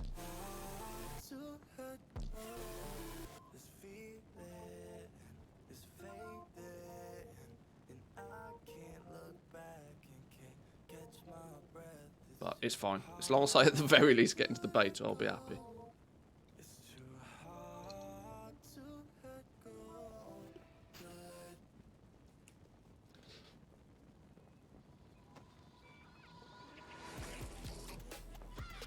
Ooh. There's a fair few things on the cheap over here. I'll have a couple of them. Ravenous Prideling? I mean, sure, why not? Ickies are nice and cheap over here, but we've got plenty of those now. These gizmos are an absolute cash cow, you know. I don't know what it is about this gizmo pet, but this is a... I can sell these all day long, and I don't know why.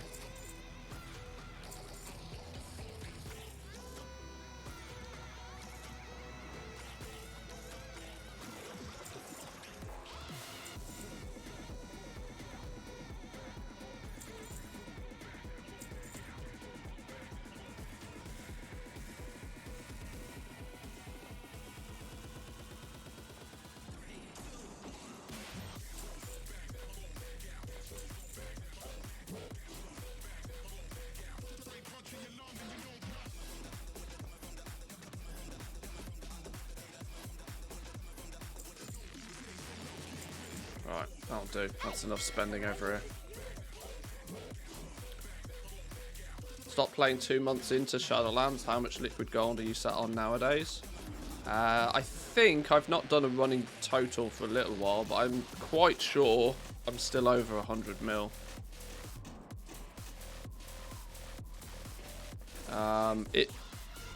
Diablo Immortal might have got in the way of that a little bit. I'm not entirely sure. Plus, I've spent about 6 to 7 mil in the last couple of weeks on pets, so I've not done an exact total, but I'm still quite sure it's above 100 mil.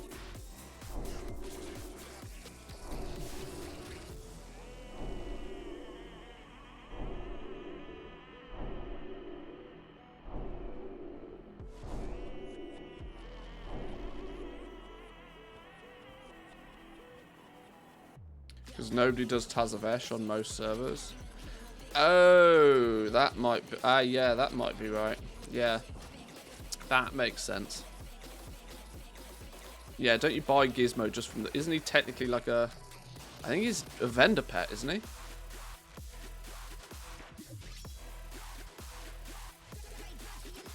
Right, this playlist has some good songs on it, but when it gets too whoop whoop, it, you know...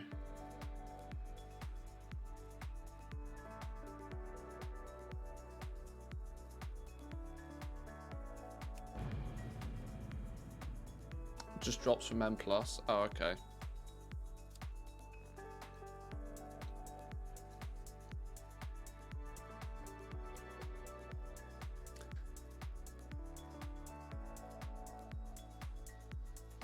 It's one of those that isn't very difficult to come by now then, but is one of those that might increase in value a little bit in the next expansion when all of a sudden everybody's not running that dungeon anymore. Tends to be the way that these pets go, or most things go, really.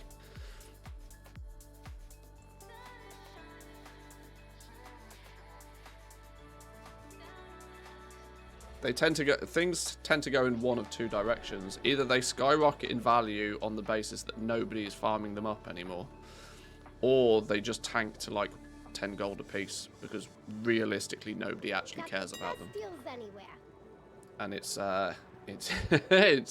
it's a flip of a coin sometimes to which direction you think the value of something might go.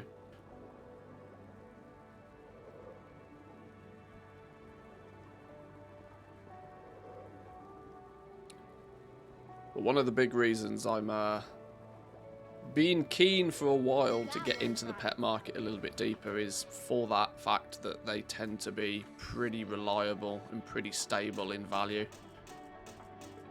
There's a lot that, let's put it this way, there's a lot more pets that go up in value as we move from one expansion to another than dramatically go down in value. So, because it's a collectible item, you know, and there's not only that, there's achievements that go alongside it to collect them, and there's pet battling, and you could almost in some scenarios consider pets, you know, as a transmoggy thing. People like to match their mount with their transmog. They like to have a certain pet to go with it. You know, there's...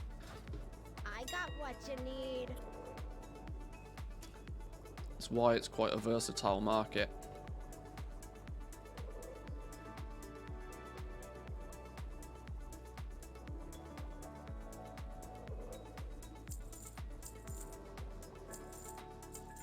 Compare it with the pets from the Mechagon dungeon. They didn't drop at all. Yeah, I suppose. Ooh. We're still selling cheap stuff on this realm. We probably shouldn't be selling the cheap stuff on this realm anymore. Is this one set up for... Oh, it is. Okay, I've already set this one up to only list the bigger ticket items. That's fine. We don't really have enough gold over here to... Well, we maybe do a quick cheeky look, see if there's anything.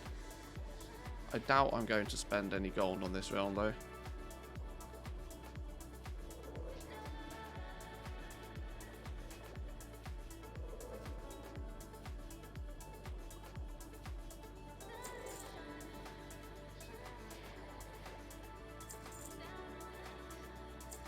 He says as he then goes and buys pets. Animated tome for 18k. That... Something about that feels weird. Why is that 18k?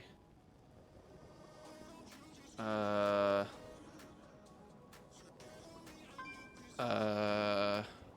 don't think I can not buy that.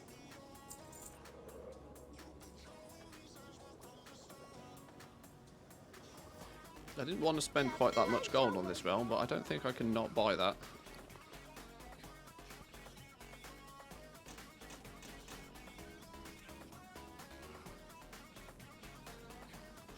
I'll do a quick analysis of the change in pet prices over time. Give you some stats. Oh, nice one, dude. You can always rely on Woo to give me some pet numbers.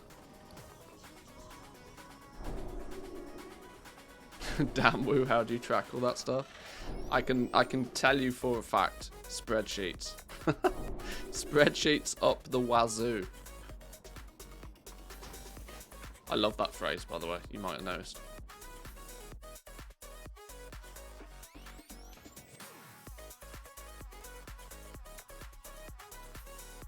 I also love spreadsheets, yeah. I love spreadsheets. I'm not super good at spreadsheets, but I do love spreadsheets.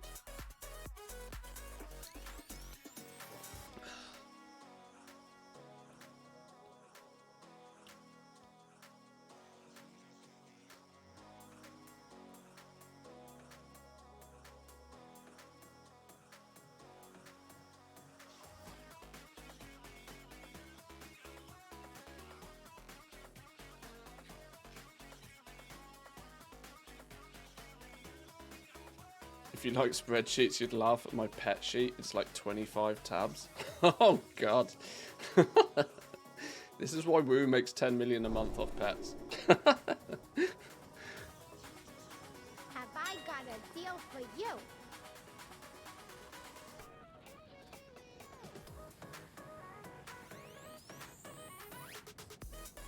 If I want to learn something, I make a spreadsheet to understand stuff. It's weird, right? I've even got into the habit of using spreadsheets to not even do anything mathematical. I make notes in spreadsheets. It's like, what am I doing? This is the least text-based friendly program on the face of the earth. Why am I writing notes in a spreadsheet? It makes no sense.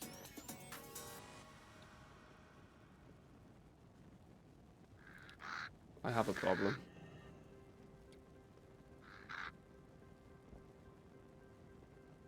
One thing I haven't done, actually, is for the...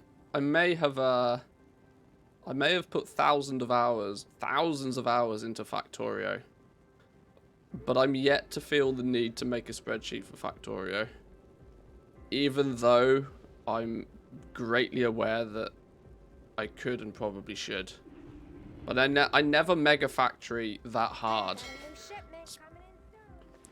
I don't think. If I was to play some of the bigger add-on, bigger mod packs for Factorio, then I think I'd get spreadsheeting pretty aggressively. But Factorio is actually pretty good that a lot of it you can, the Hell mod add-on basically means I don't technically need spreadsheets for Factorio. Although if I really did want to make a really big factory, I probably would.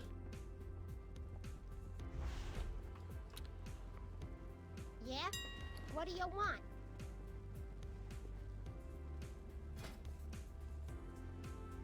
Oh my god, look at the amount of pets to cage up on this round now. I have a Raft spreadsheet. It saved me quite some time. And I haven't played Raft yet. It blew up a couple of weeks ago, didn't it? All of a sudden, was there some like big update or something for Raft? Or was there like, I don't know, did they just pay some streamers to play it or something? But I saw a lot of people all of a sudden randomly playing Raft. Oh, the final chapter came out. Oh, okay. That might be it then. Because I've kind of seen that game knocking about for a few years now. But I've never dipped into it, and I never gave it much time. I just sort of wrote it off as another one of those kind of like mini survival games. But it seems to have gathered a lot of traction recently.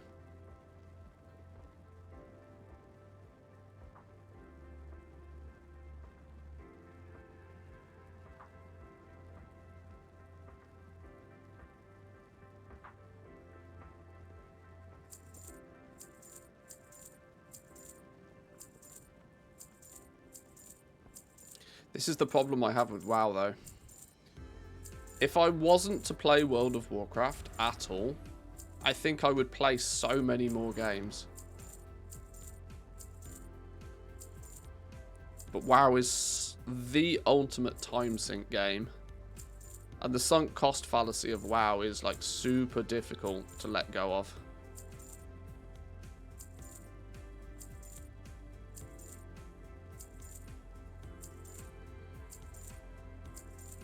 So many options for what to do in WoW. So, yeah, see, this is it, right? You can...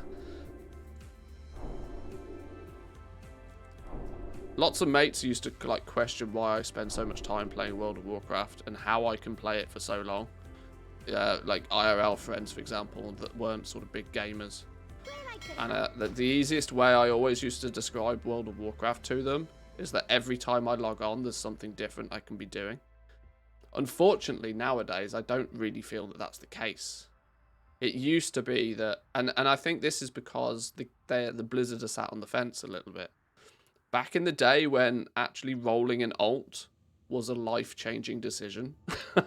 You know, if you were going to level a second character or a third character, and you felt as if you had a main and maybe an alt, but if you wanted to switch main, it was a big thing, you know.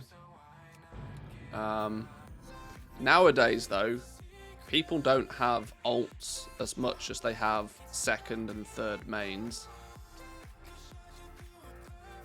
which is it's the same thing, but it's slightly different.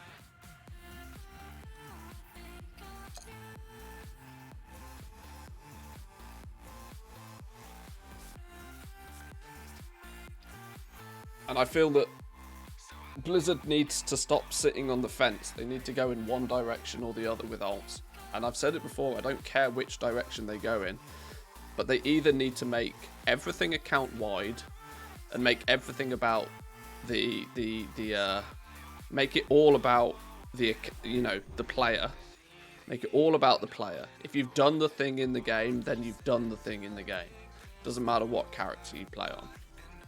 Or they need to go the other direction, you know, back to the vanilla style of that you play a character and you do everything on that character. If you're a mage, you're a mage, you know, and because it, you know, you kind of feel as if you want to invest in a character more. But then at the very same time, because it's kind of, oh, well, I can technically, you know, switch between different classes and stuff. I don't know. Ever since they've been this kind of like in this limbo position of, is the game alt friendly? Is the game not alt friendly? When you sit on the fence for too long, you don't feel as if you're fully invested in anything, which is a bit of a problem, I think. So between, oh, Woo's come back with some stats. Some stats. So between December 2020 and July 2022, pets on average have risen 18% in value. The median price has risen from a little under 4,000 gold to a little over 5,000 gold. Well, there we go. There we go. Say hello to inflation. Way more stable than NFTs. You better believe it.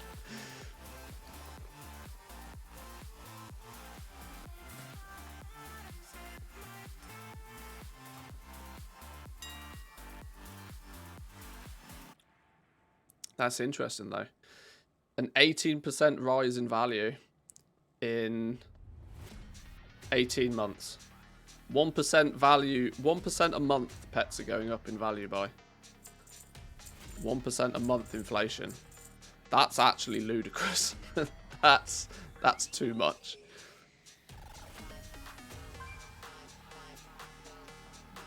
Anybody that understands how economies works, that's actually almost too much.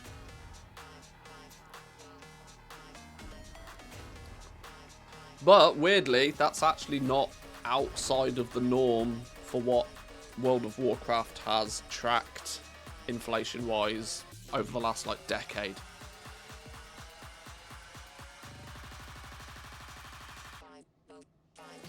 Can we get those returns IRL, please? Be nice, wouldn't it?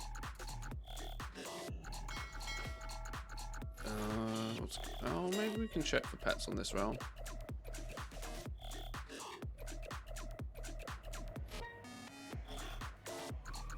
To wub wub.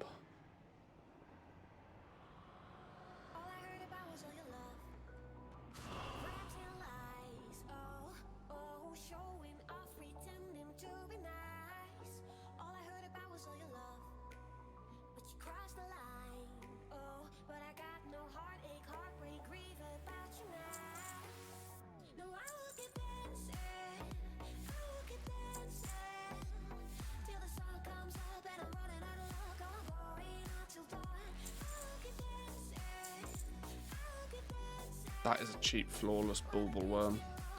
88k. Cheapest, I think you can pick these up. I saw one of these for 60k the other day, and I really should have bought it. I think 60k is well worth the investment trying to flip one of those.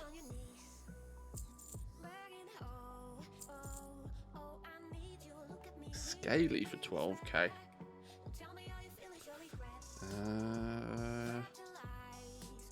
I don't even have that pet. Well, that's fixed, I suppose.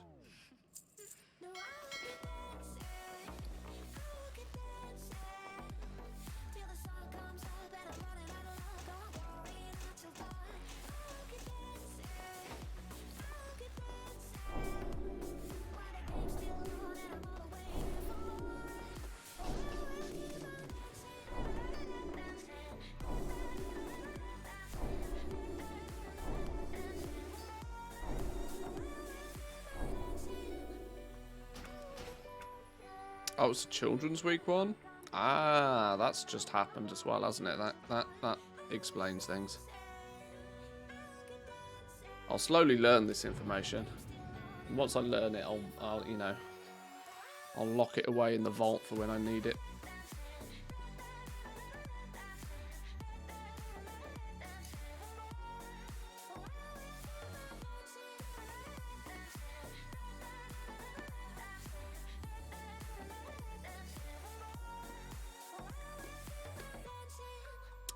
I loved your 927 video. Watched it a lot. Got to get ready for work. Have a good day. Cheers, Jimmy. You break it, you buy it. I like going. I like doing videos like that where I get to dive into a lot of detail about things. It's not all too often I get the opportunity to do something like that.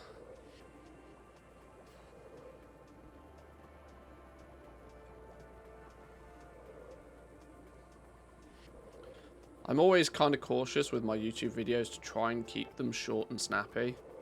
And then I end up banging out a 35-minute video accidentally.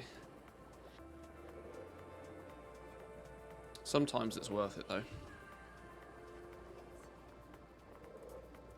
Oh my god, the undercuts are real. Imagine if you had alpha.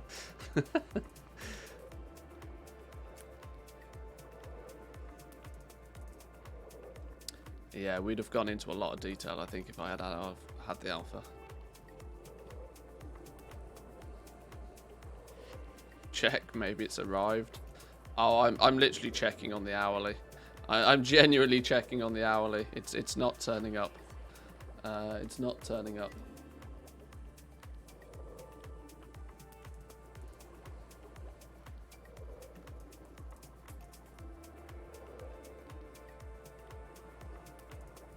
Not healthy. Dude, I'm sat in front of a computer screen playing video games 8 hours a day.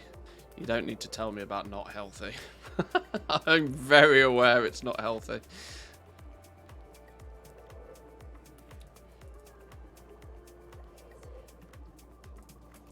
But yet we do it.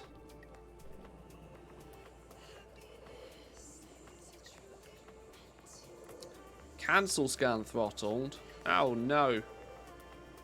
This is not what you want to see.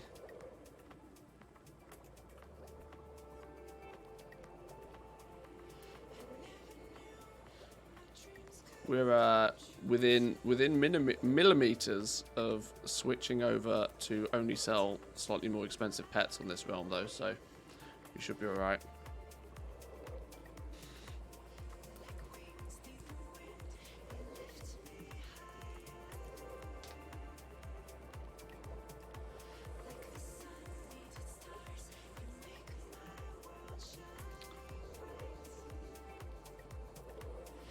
Come on, 4 more.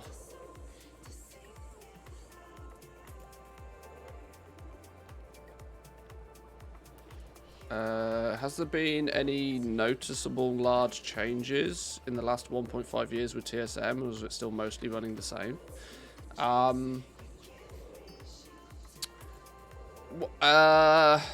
mean, since the beginning of Shadowlands to now, they at least support legendaries. Which they took them a while to get the hang of. Optional reagents for like different item level crafters mark gear and stuff, they handle okay. They've struggled, and I think they've decided to just not support the progenitor enhancements in 9.2. Which is a bit of a shame for some people. But I equally think their focus now is Dragonflight and what the hell they're going to do with the professions in Dragonflight. Because the way the professions are looking in Dragonflight, it's going to be a different ball game completely. Archetype of motion, turquoise bauble sludge feeler, sapphire cub. Few little bits and bobs there we like.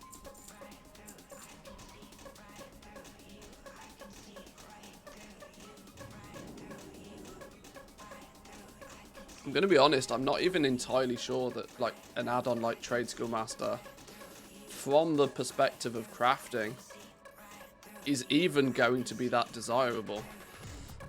Because you may find that you have to, if you're limited in any great quantity on materials, and you have to start choosing which things where you spend your limited materials in, then you probably don't want to put that decision in the hands of an add-on anyway. You're probably going to want to decide that, right, I'm going to need to use this to do this and this to make that. You're probably going to want to take a more manual approach to crafting. This kind of theory that we go by nowadays of, right, well, let's just craft 3 of everything and post 3 of everything is great, but I don't think that's going to be how Dragonflight is going to play out from a crafting perspective.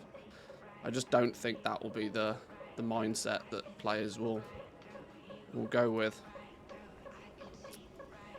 Which means TSM might... Oh, and I say TSM frequently because they're the big guys out there now, but there's nothing to stop another add-on coming along and doing something, obviously. But I don't think that we're going to approach professions anywhere near the same way that we do today.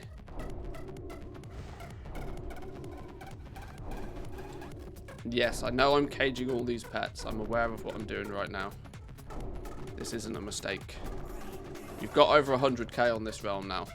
That item is still When I end up with more than 100k on a realm, I switch, or basically I cage up all of the pets so that any of the like super cheap stuff we can filter off to another realm to help make that first 100k over there. Once we've got more than 100k, I switch it up to only like 5,000 gold plus pets.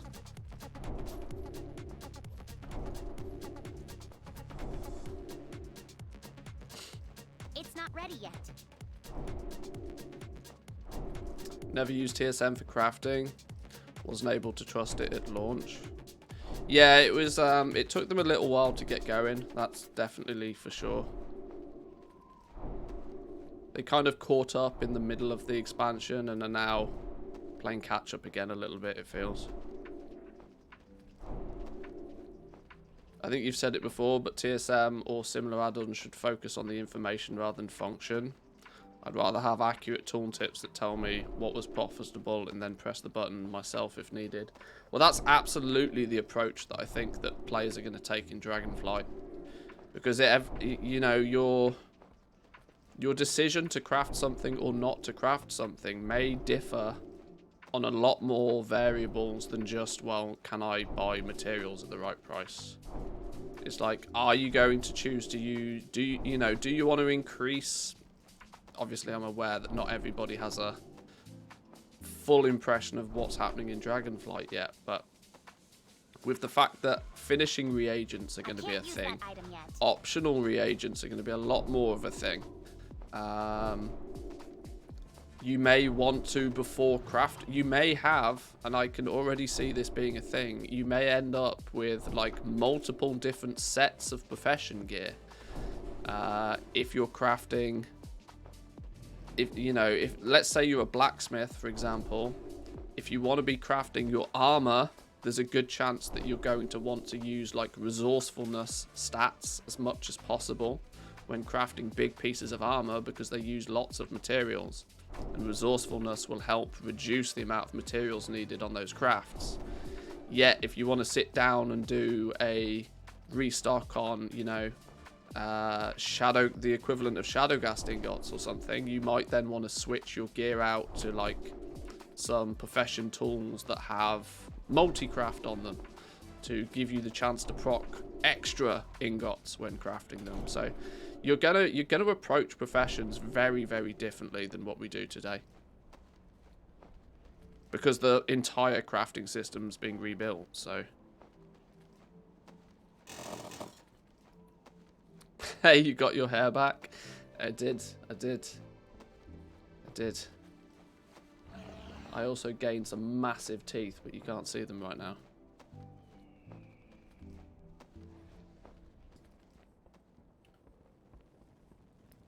Will TSM need to develop the ability to scan and capture new data, not just from the auction house, but from work order systems, an average work order value? Wonder if there'll be any API for work orders. Yeah, it's all up in the air at the moment. But I very quickly think that, and I've suggested this to them, that I tend to feel the direction that they should go in is that of, the data side of things. Maybe do the maths, do the calculations, use the data that TSM has on every product and the prices for everything, and use that to suggest to players what, if you want to craft this thing, what might be the, the cheapest way of making it or the best way of making it, guaranteeing, how much will it cost to make it at the cheap, at this quality, what will it cost me to make? If I want to make it at a higher quality though, what's the cheapest way for me to make it at that higher quality? And all of that comes from the data that they track. But like I said, you as a player will probably want to make that final decision a lot more than we do now. Now we're happy to just press restock and let it fill a list and just keep, all right, okay, if I need to restock these, how many materials do I need? Go to the auction house, buy the materials. It's not going to be anywhere near as straightforward as that going forward. Not even close.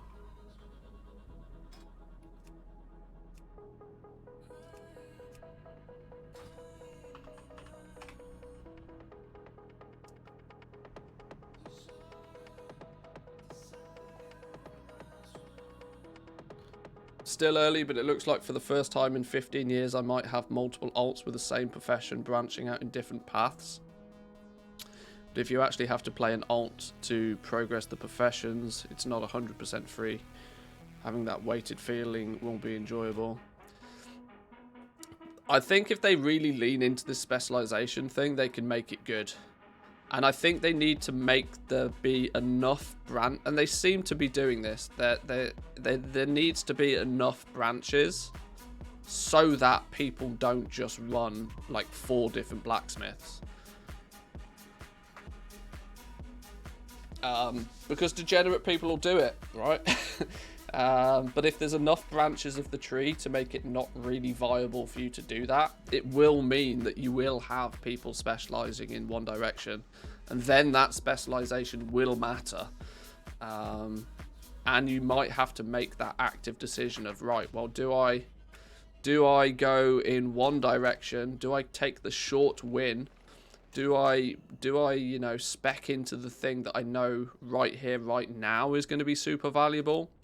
Or do I spec into a tree that might, you know, might not make me quite so much gold this very second, but, you know, in a couple of weeks' time, I'll be far more skilled up in my profession than everybody else, and I might then be the first person to be able to fulfill those big ticket work orders that come in. You know, there'll be decisions to be made. And I think that's going to be quite good.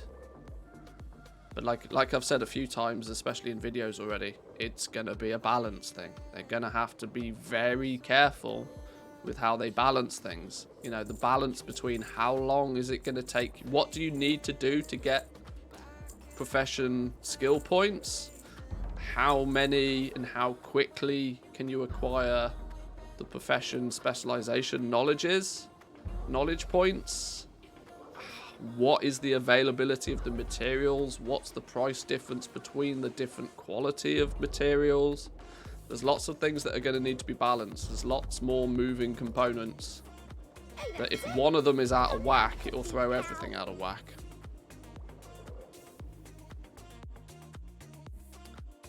Manthi's sponsored by Harry Styles. You've said One Direction like 50 times over the last 2 days. One Direction or the other. Yeah. Their sister band or the other. Why do I still have an unread item in this mailbox? What's going on here? What have I done a boo-boo on? If it takes too long to get the knowledge points on one character, it may not be too feasible to do it on multiple alts. Yeah. Well, it depends. It's like, is it truly just going to be something that you have to spend time on? Or is the way that we go and get those knowledge points by doing world quests? If you can quickly log on to an alt and bang out a world quest in 5 minutes, it becomes very viable to do it on alts, because after 5 minutes you'll be done for the day on one character anyway. But if there's something a little bit more grindy that you need to do, if you actually need to invest a little bit more time into something, then it becomes an issue trying to do it on multiple characters.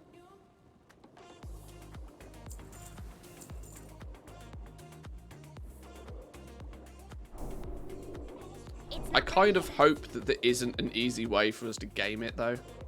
I really hope that there isn't an easy way for it to be gamed and loopholes that you can jump through. If we have to focus on one character to be the best at 2 professions, yet can do that and still make a good chunk of change from that effort, I'd much prefer that. But, you know, some people will be happy to play the game 18 hours a day and will be happy to do absolutely anything in their power to get that advantage, so.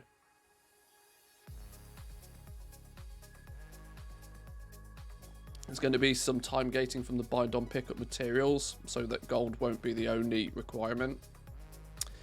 It's another aspect that they're going to need to balance, like, you know, how many of these materials can we get access to in any given time, and then how many of them do we need to make things with. And if they don't balance it right and they give us too many of them, then well, what's the point of them? You know, you'll just have a flood of them anyway. There's no decision to be made there.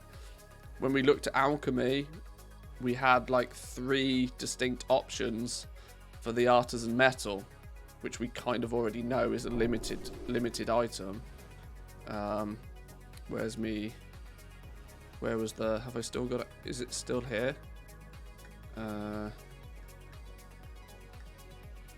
No, this was the wrong news article. Where's the other one?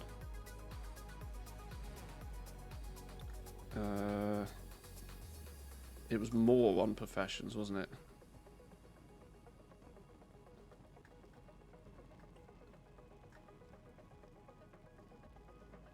Yeah, this thing.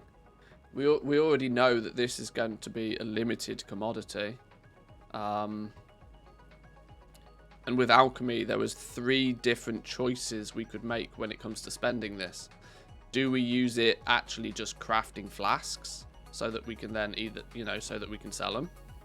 Or do we use it to fulfill our daily cooldown, to learn something new? Or do we save these so that we can fulfill work orders that come in that need them? So if you get too many of these, that choice doesn't exist anymore because you've got enough to do everything with them.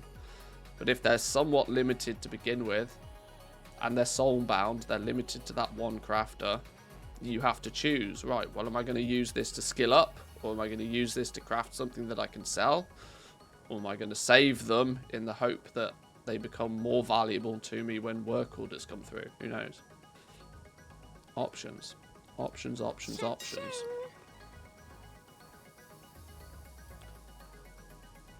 Right, I'm going to take a quick break for 2 minutes, boys and girls. I'm going to go grab another drink. I'll be back in 2.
Back but muted.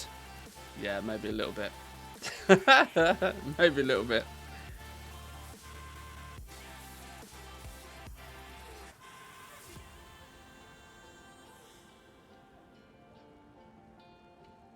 Whoa, over 100 pets are being listed on this realm now. Filtering all of these pets through. Now that some of the, now some realms are hitting that 100k threshold for me. Filtering them through.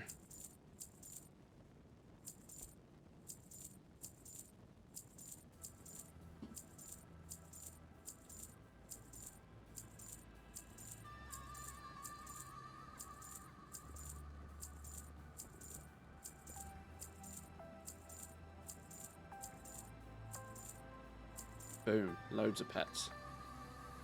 All of those pets, though, still only amount up to 370,000 gold. There's lots of pets, but they're all the cheap shit. All the trash. But it's a numbers game at the beginning. To get that first 100k on each realm, it's just a numbers game. Throw as many pets up on the server as possible. Catch as many of those small little cells as you can. Cast a big net. Cast a big enough net, you'll catch a few fish. Glad I could help.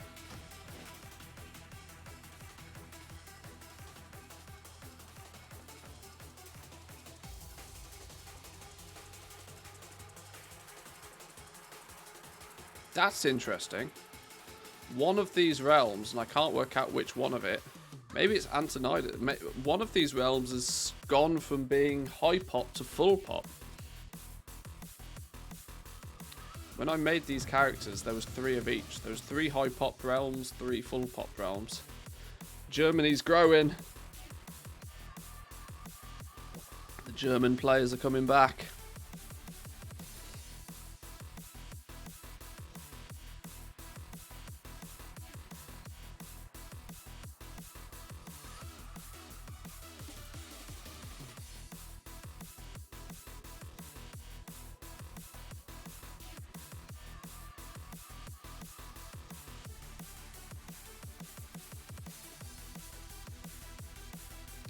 Now my game's running hella slow.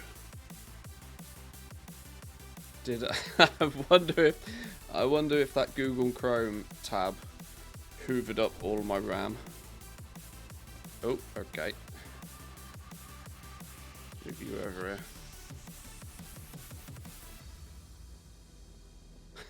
here.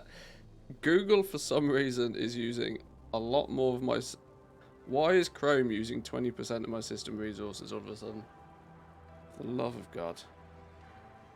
I love Chrome and I hate Chrome at the exact same time.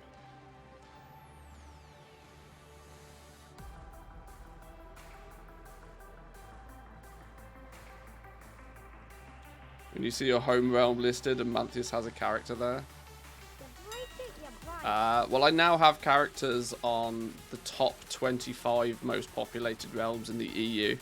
So, unless you play on some absolutely dead server, I have a character on your realm. So,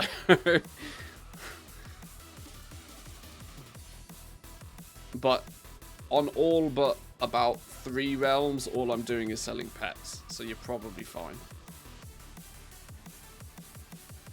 BlackRock is just retired nightclubbers. I'd love to see the survey that went out for that. If you were to describe yourself in 2 words, and you play on the realm BlackRock, what would they be? I got a new shipment coming soon.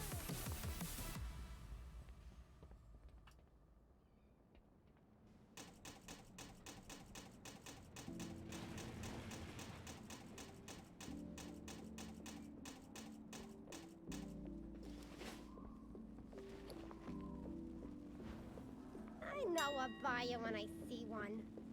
Oh, hang on. Pleasure Before doing we do that, business with ya. let's check for any... No, nothing to cage. I got what you need.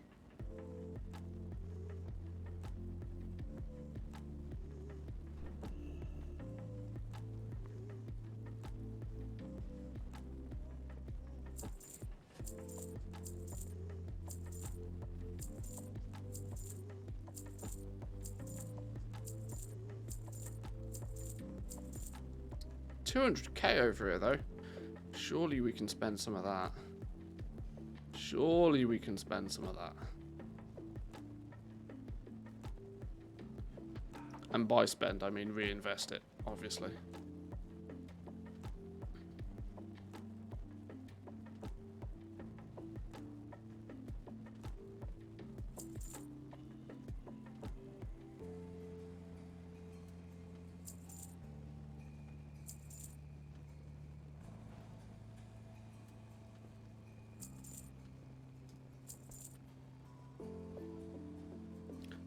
More cheap, flawless bauble worms. See, the market price on these is dipping real quick, I feel. I need to start making a decision on these things, whether I'm going to buy some or whether I'm just going to completely ignore them.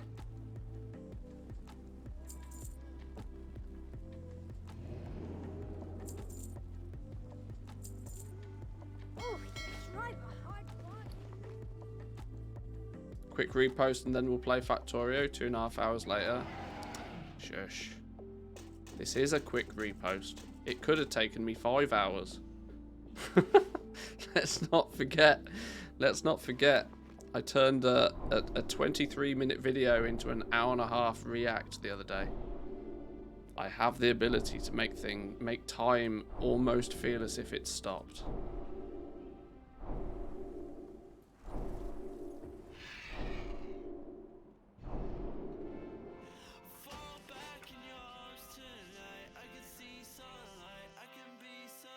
It turned into a little bit more than just a repost, though. I've ended up doing the, you know, the whole shebang.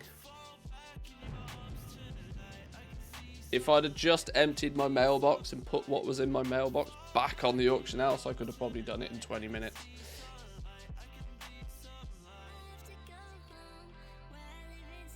We're on the French realms now. These are dead anyway, so there won't be much to do over here. And nobody in France that wants to buy pets, apparently.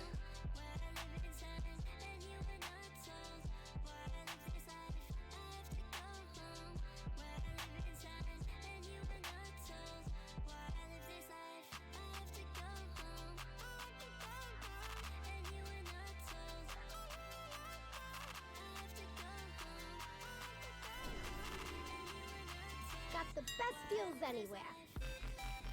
It's not through lack of trying, look. We're still listing stuff.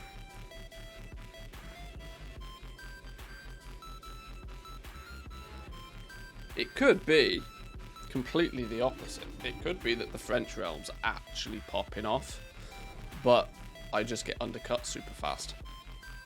That could also be a possibility. They could actually just be more competitive. Could be a distraction. Don't complain though, I like the squirrel chat, end up learning new stuff. We do take many detours. We eventually get to where we're going, but we certainly don't take the shortest route most of the time. I don't mind chasing some squirrels occasionally. See, not sold a bean over here again. Stupid French realm.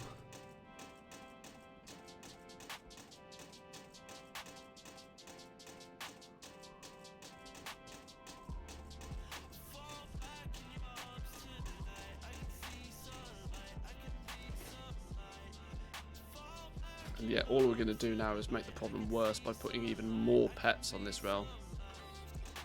Even more opportunities to not sell anything.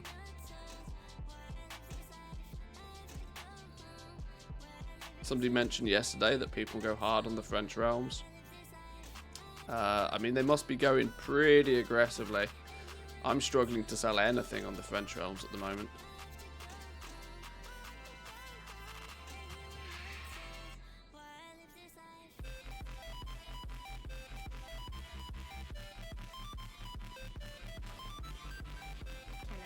That coin purse for you?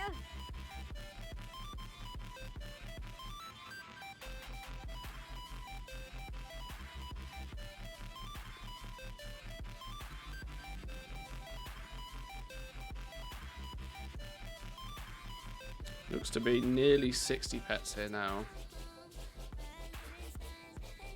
58.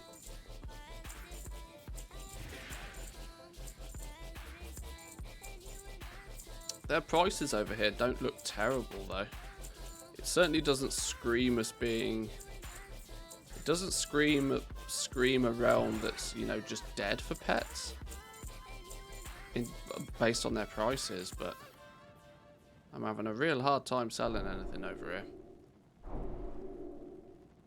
We have nearly 400k in auction house value of pets. A grand total of 65 of them. We should, in theory, be selling something. So, you know, just by purely numbers alone, we should at least be selling something on these realms.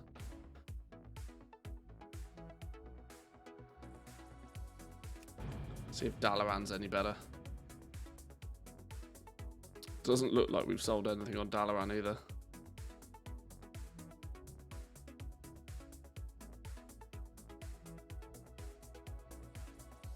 If they underperform for too long though, I'll just can them off.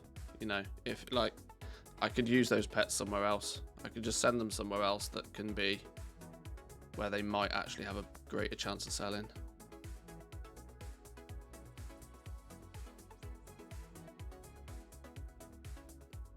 Kind of one of the things I like about the pet market so far. You can literally scale it as far as you want. If you can't, you know, if you get a sniff of that some realm is just not performing, you can just hoover up everything that you've got there and take it somewhere else. It's like, you know, just packing up your little market stand, taking it to another street corner, flog your goods somewhere else.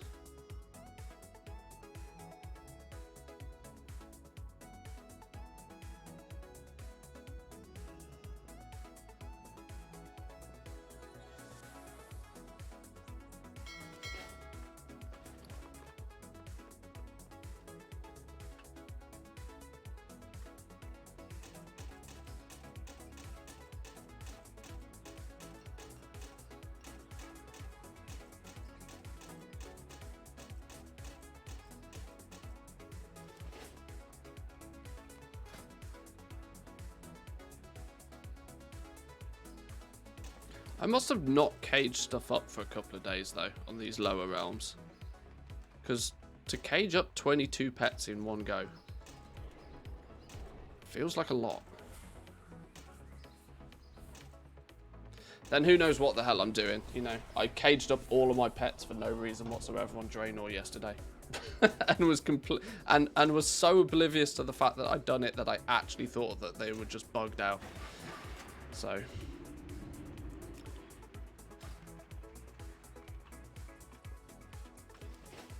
I'm really glad I didn't put that ticket in, you know. I'd have looked a right donkey if I put that ticket in. Excuse me, I think I've lost a bunch of auctions. Yeah, you caged them, you fool.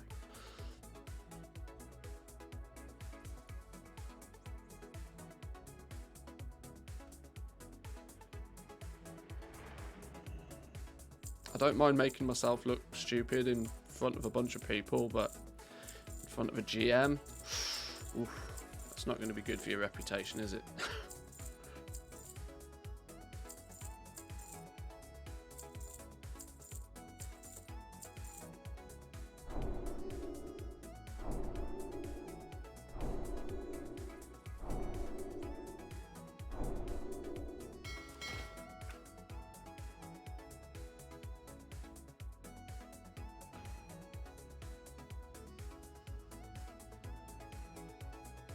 Hey, Molding's sold something though.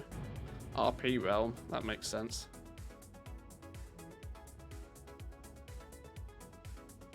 Oh no, hang on. Just because there's a male icon, that doesn't necessarily mean he's sold something.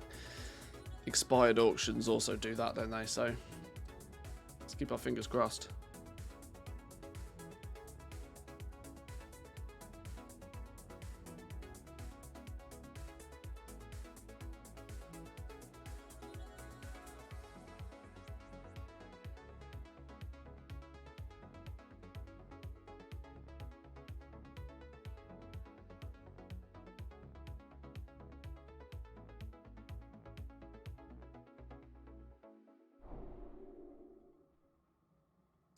cancel scan out the way nice and quickly to begin with. And then hope that what's in the mailbox is some sales.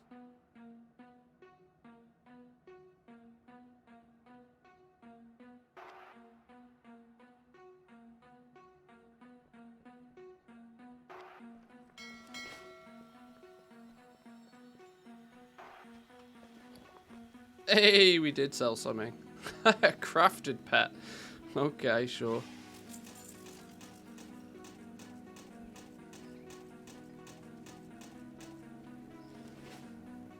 Doesn't matter to us though. As long as we sell it for more than we bought it for, it's fine. You know, let's cage up any new stuff.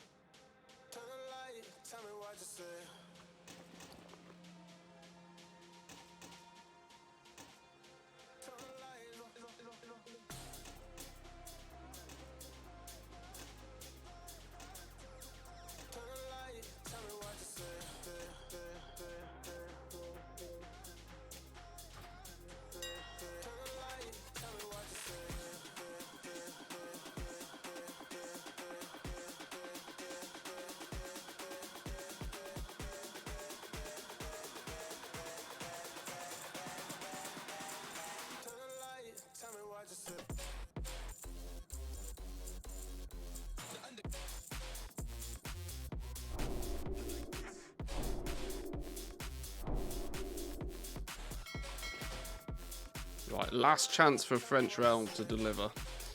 This is the fourth realm, Hyjal.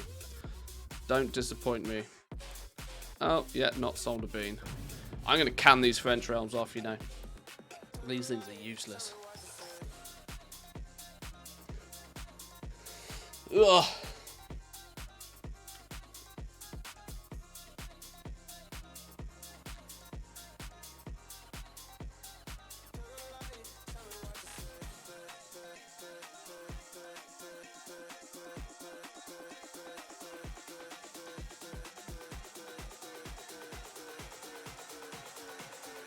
Hello, llama.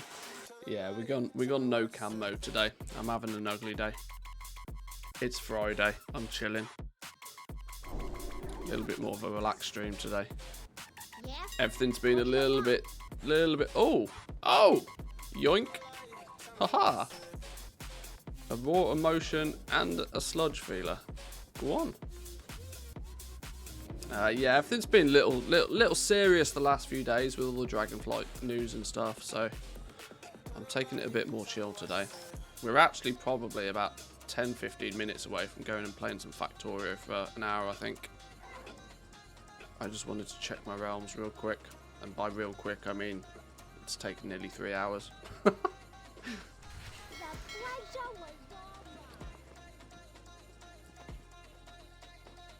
I'm still technically here, but we're going with no cam mode today.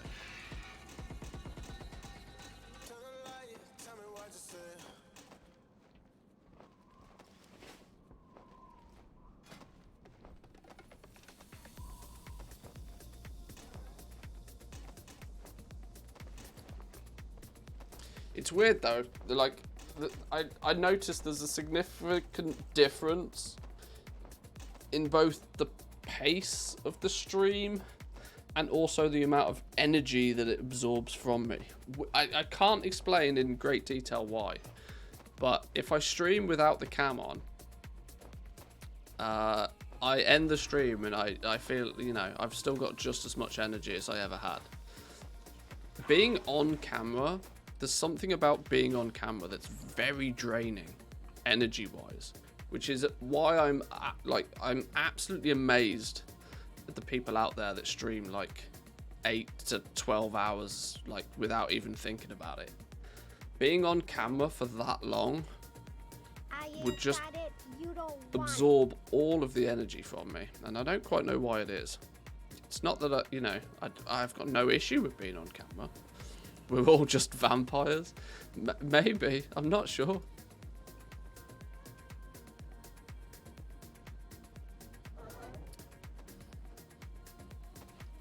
You think you need mental perfection on camera? It's all just a mind game? Yeah, I don't know. It's really weird. It's really weird.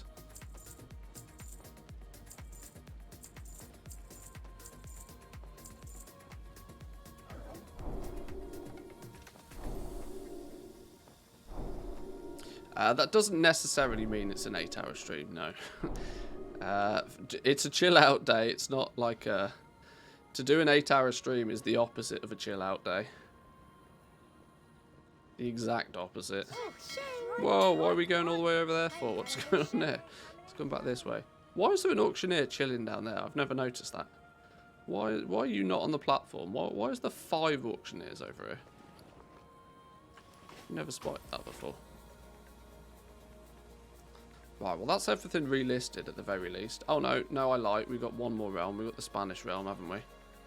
Oh, we should, Oh, we might have even sold something on the Spanish realm.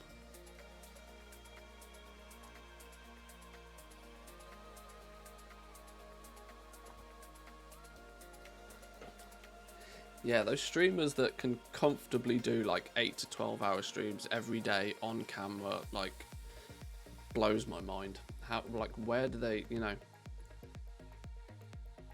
Then again, I suppose there when you get big enough that you can't really interact with your chat all that much, you probably even forget that there's a camera on you.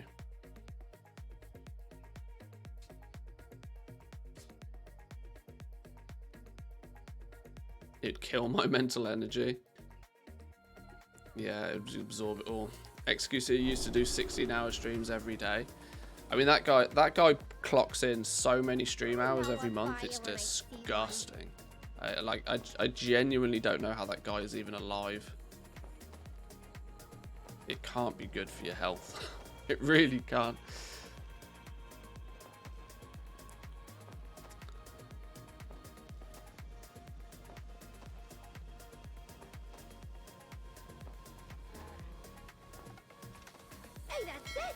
I mean, if you're putting in more than 60 hours on camera a week, you are actually mental. You need to go see a doctor. Because that cannot be good for your long-term psyche.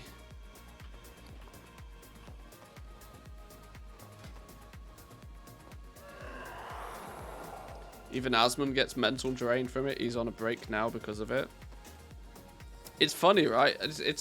Asmongold's actually a really good example of it. Like, he basically... I mean, Asmongold is clearly a persona. You know, everything's over-exaggerated. Everything's, like, a big thing. And that is clearly very draining. You watch Asmongold, you've got to also remember that you're kind of watching a show. It's interesting when you watch his Zach Ra second channel, you know, no cam mode, just chilling playing a game. He's almost a completely different person.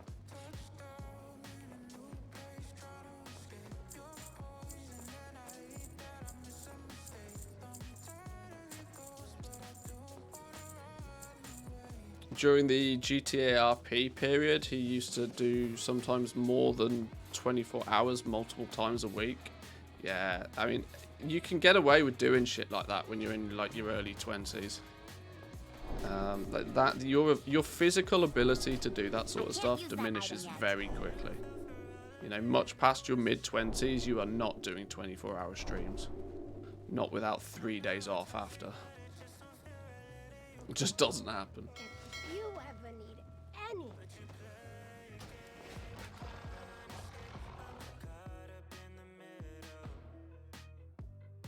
And I don't know if you can tell, but I'm not in my early 20s anymore.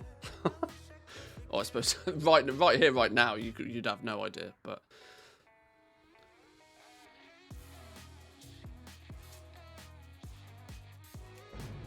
Let's restock on pets. Get our book filled in.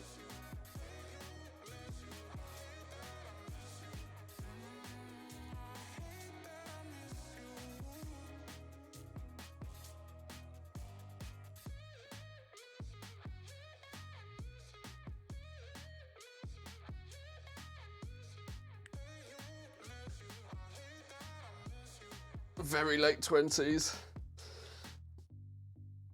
I mean, I don't make my exact age public. Although I'm sure a few of you do actually know it. I don't make my actual age very public, but you know, I can definitely say very, very late 20s. So late 20s that it's probably not necessarily considered 20s anymore.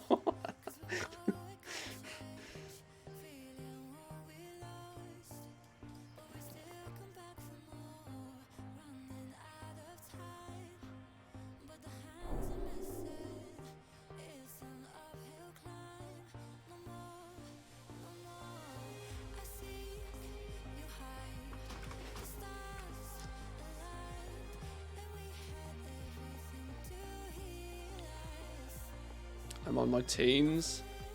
I could have done my teens twice.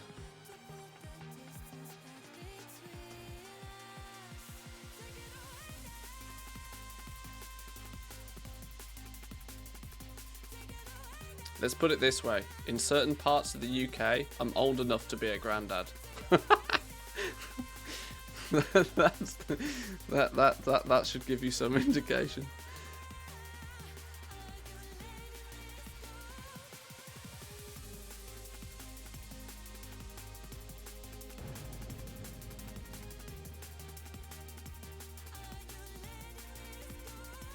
So you're 12? Alright, calm down, relax.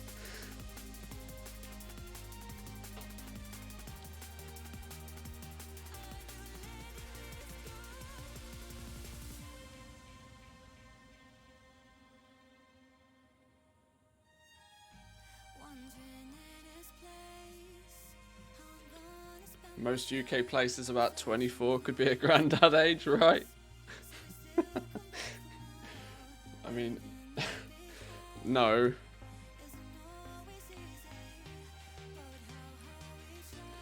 What's the youngest granddad in the UK? I'm curious. Oh, we gotta Google that shit, right?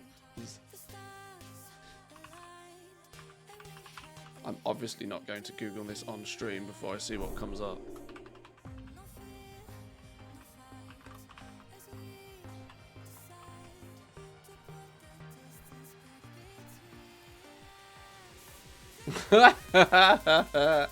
Okay. There was a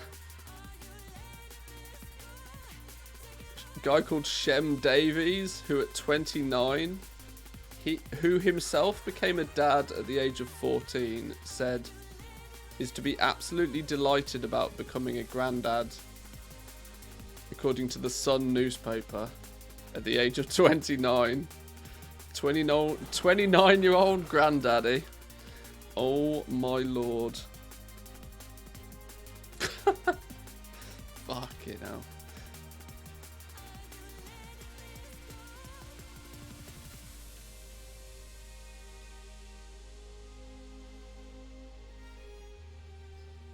Google always has the answers.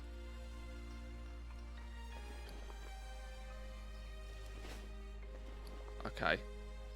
Well then, in that scenario, then I am at least old enough. I'm at least old enough to be the UK's youngest granddad.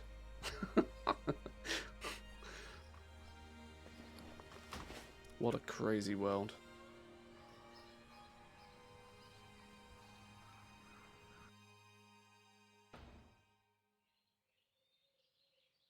Oh, I've just realised. That's in my flipping search history now. God damn, I should have incognitoed that shit. Google's gonna start suggesting to me, young granddads in your area. Oh no.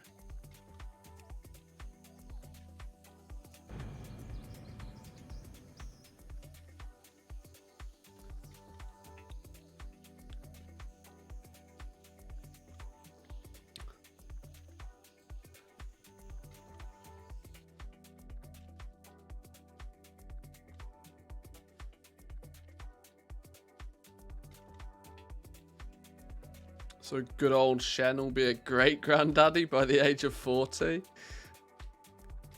I mean, that's there's got to be a serious problem with if that's the case though. Mid-40s though. He's going to be a great granddaddy for his 50th birthday.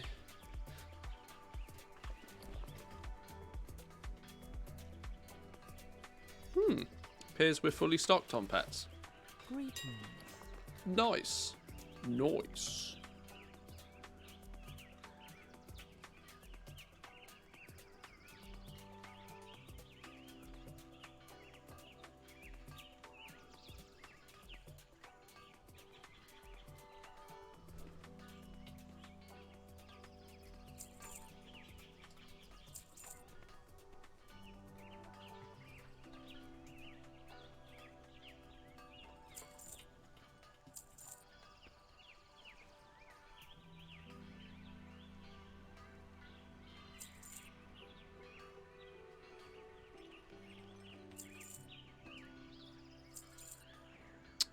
Alrighty, I think that's about everything, I reckon. Goodbye. I'll check the ledger in a second, see if it's updated, and give us some data to have a little bit of a look at. I'm intrigued to see how Project Pet is going.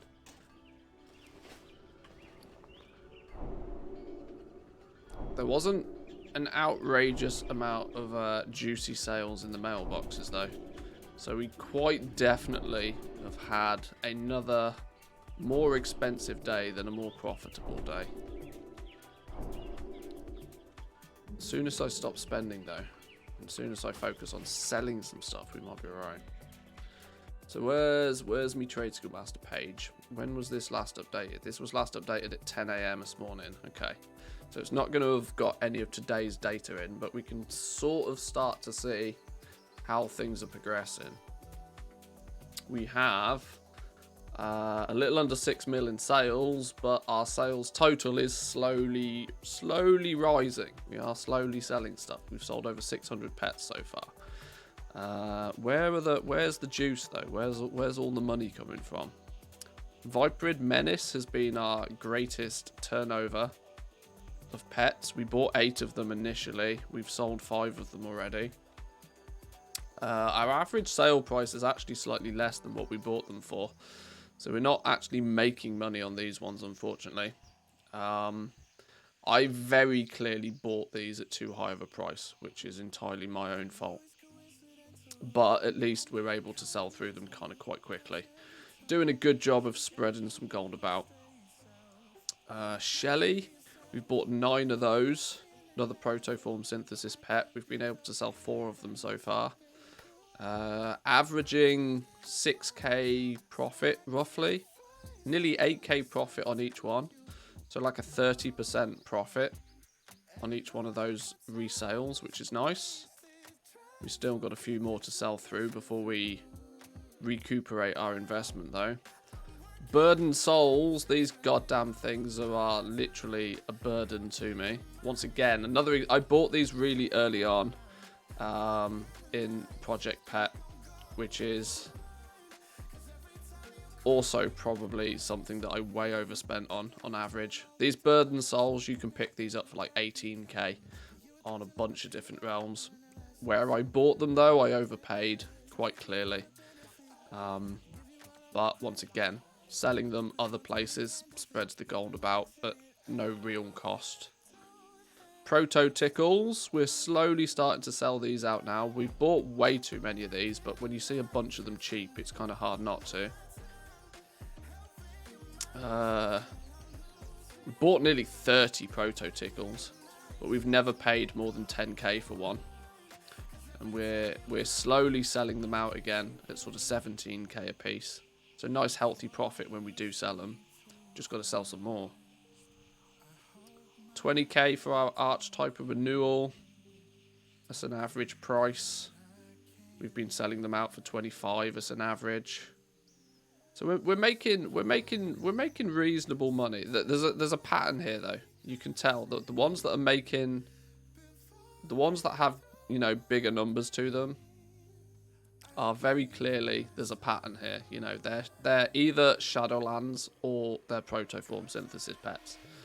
We're not having much luck on anything outside of Shadowlands currently. Seabreeze Bumblebees, I guess that's a BFA one, right? We've been doubling our money on the Bumblebees. 7.5k average, selling them for a little under 14. Just got to sell some more. I don't mind as long as when we resell them, we're selling them for more than what we bought them for. It's just a time thing, right? It's just going to take more time to sell through the rest of them. So we should be good. Holding on to some of the Shadowlands pets would probably be more profitable come Dragonflight. Yeah, absolutely. As we get closer to the end of Dragonflight, to the end of Shadowlands, I will likely buy up a huge quantity, invest quite heavily, I reckon, in protoform synthesis pets. Because I do agree. I do think that there's something that soon as everybody leaves Zereth Mortis, and soon as everybody stops playing Zereth Mortis, the supply of them will dry up quite quickly, I reckon. And when the supply starts to dry up, it means that the price has a little bit more room to rise. Now, at the very same time, soon as they're not like the current expansion pets, though, there is the chance that people lose interest in them. And their value will diminish because of that. So there's a bit of a balancing act there, but generally, I think a lot of the sales of the protoform synthesis pets now is people just trying to complete their collection and get Shadowlands, ticked off. Get the last few pets that they need. And if they can't be bothered to farm up the moats, then they buy it. So that seems to be a pattern at the moment. There's not too much that a clockwork gnome. Somehow I've sold 4 clockwork gnomes with only buying 3. It means I must have had a spare one in my collection before we started the challenge.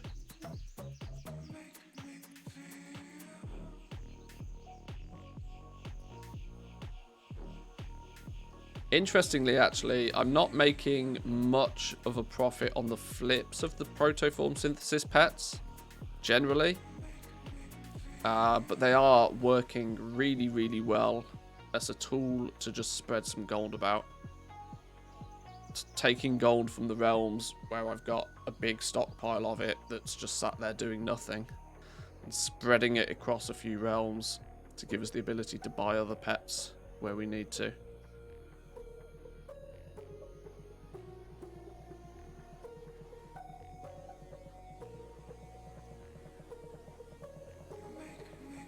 Generally, in theory, if we were to just stop buying pets at this point and just sell through everything, we would be profitable.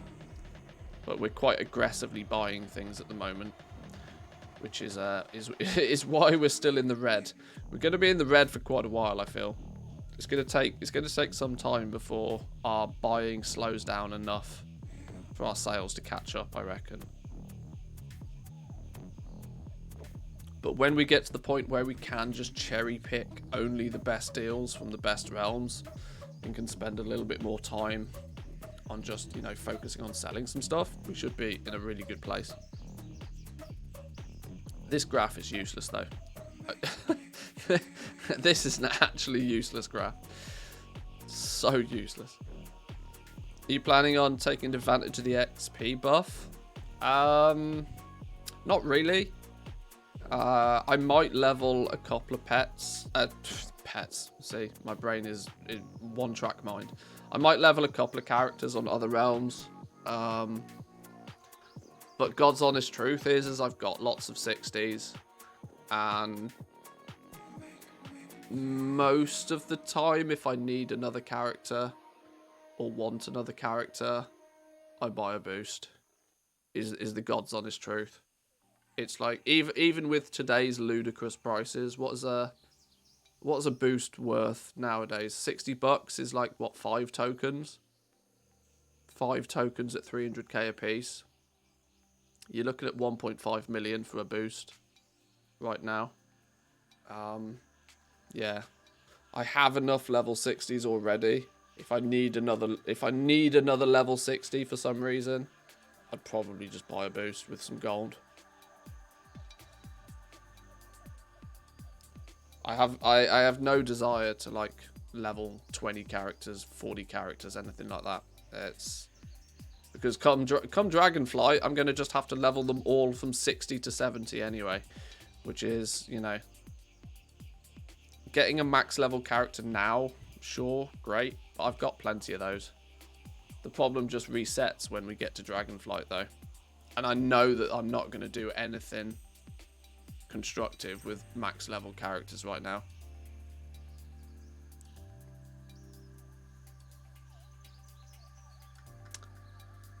Right. Should we play a little bit of Factorio for a bit? I'm feeling a little bit of Factorio for a while. We done some pet business. We got our auctions in place. I want to maybe play a little bit of Factorio for a bit. Maybe only an hour or so. We'll see. I can't actually remember where my factory is. I've not logged on to Factorio for a while. Not since I got back off holiday, actually, I think. Try to log in more often to relist the pets if you can. One thing I've thought about doing is actually dropping the listing time down to 12 hours. Just so I can shave out that cancel scan part of it. Although the cancel scan thing doesn't take that long as I don't have more than 50 pets on a realm. So yeah, I've thought about maybe dropping it down to like 12 hours, 24-hour listings, just so that they expire and then I relist them.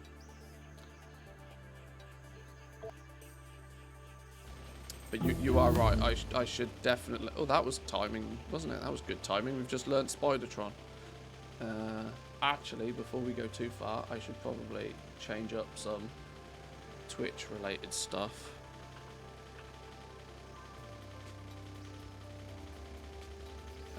Now it's not working.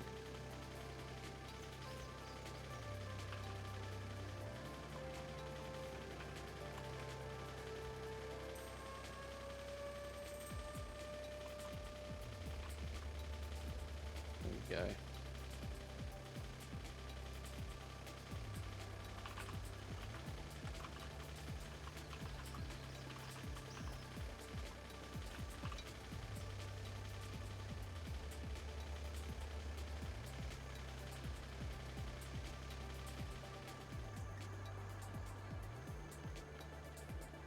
Can't watch you play this. I feel like I need to launch it up and lose the weekend. You lose more than a weekend. I can't remember where I got to, and I can't remember how much of this you've seen. I think I'm at the point now where I should just start firing rockets. You know, we've built some outposts. I've gone out and I've sort of defended these outposts. Sort of loosely defended. We're just belting the ore into the base because I'm lazy and can't be bothered using trains. So I think we've now got a full 16 belts coming in,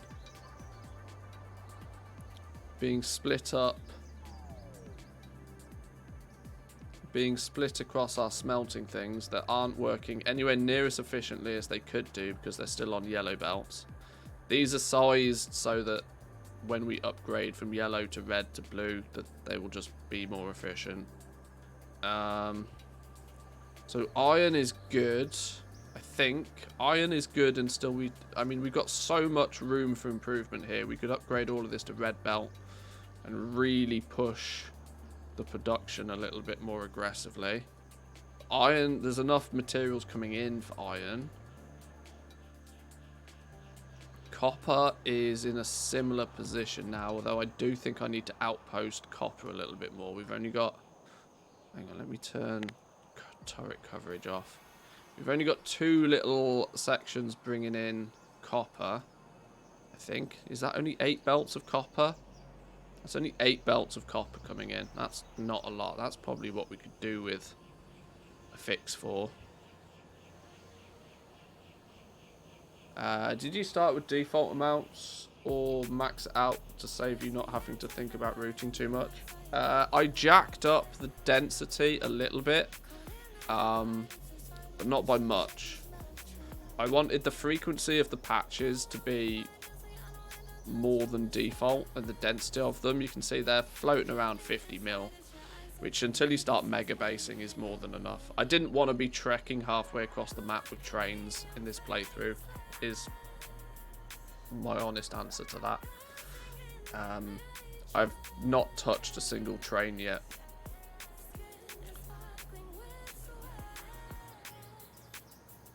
But I do think that going and grabbing these copper patches is needed before we start blasting off rockets too frequently. Why is all this blinky blinking? Oh, this is blinky blinking because I've chosen to upgrade my smelters from stone ones to steel ones. Totally unnecessary because with yellow belts, half of them don't even do anything anyway. But just something that I felt was needed to maybe just churn through some steel. We've got quite a stockpile of steel on the go now. This has been working away, and it's very clearly not pulling equally. This buffer's nearly empty when this buffer's nearly full. Haven't I got a balancer on steel? Oh, I do have a balancer on steel. I guess that's just remnants of not having a buffer for a while. So we could do with bringing some more copper and stuff in. Do we have loads of bugs in the way? This is why I've researched Spidertron. I might want to make a Spidertron. I love Spidertron. He's so cool. Research-wise, we probably should just look at launching our first rocket. Meaning, there's nothing super important for me to be researching right now. Uranium ammo is a nice to have. We're still not rocking nuclear yet. We're way ahead of ourselves in terms of technology. Way ahead of ourselves. What's going on here? Let's just take a quick glance at the science. What's the bottleneck on science? Green? Fuck off. No. Okay. That's a really old, basic, simple build. There's a throughput issue here somewhere. There's no way on God's given earth that green should be this lacking in supply. I don't quite know what's gone on there. Where's the bottleneck? They're all up and running. They're all doing their ting.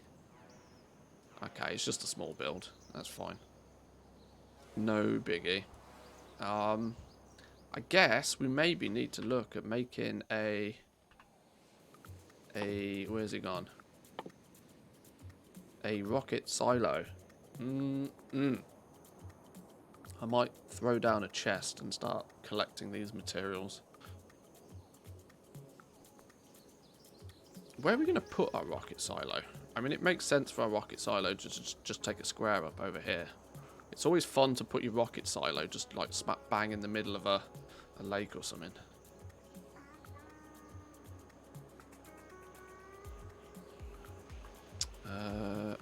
How are we looking on power? We're all right on power. All right, but not great. I've still not even touched nuclear. I tell you what, there's so many. We are so far ahead of ourselves technology based upon what the actual base is. We don't have nuclear yet. We're still only using yellow belts everywhere. We have not touched a single train. Yet we're kind of ready to launch a rocket. We're doing things a bit backwards, but sometimes backwards is fun.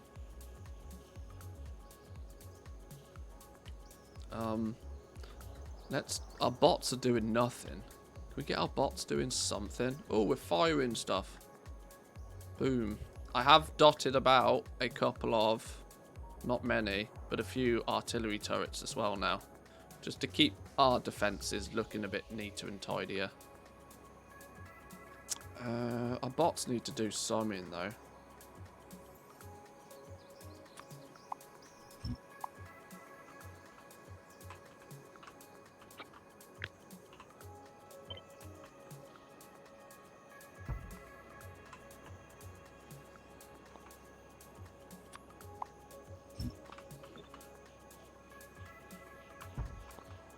Get a little bit more solar on the go. Give our bots something to do. They might as well be running off. That's going to hoover up all of my stash of solar panels and accumulators, though. It's fine. I think I only stockpile enough to make one of these banks. So that'll take a little bit of time to do its thing. We're chilling all the way out here for no reason. Let's maybe build a rocket silo. Let's build a rocket silo and start filling it with stuff. We don't necessarily need to launch the rocket, but let's get the... Oh, hello. There's a... Who put a post there? Oh, hang on. We've hit it again.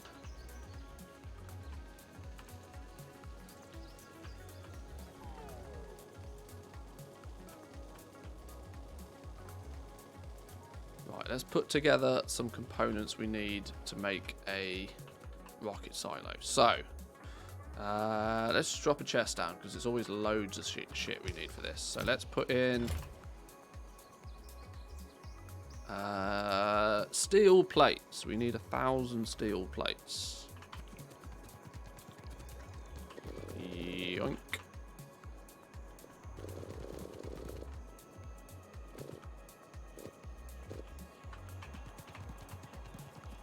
Thousand steel plates. 1, 2, 3, 4, 5, 6, 7, 8, 9, 10. 1,000 steel. Let's actually just dump this in here for now. We need... What do we need? 200 blues. Ooh, that's a lot. Okay. Well, that is a lot. Let's go grab those.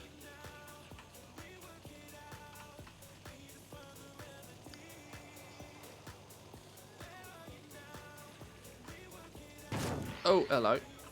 Hello. Obstacles.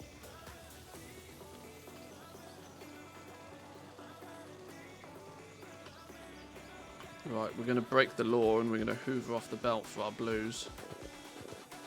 How many did I say? 200? Right, there's 200 of those. We need electric engines. Where do we make electric engines that I can steal them from? How many do we need? 200 electric engines. Oh my days. It's been a while since I've built one of these. Military science? Hang on, what's going on over here? Oh, gold is not... Yellow science is not backed up. That's going to make it hard to yoink all of the engines. We can, I suppose. How many is that? 100. Is that enough? 179. Yoink more. 200 electric engines. Cool. Pipes. We got the pipes. Now we need the concrete. We make concrete back at our main base.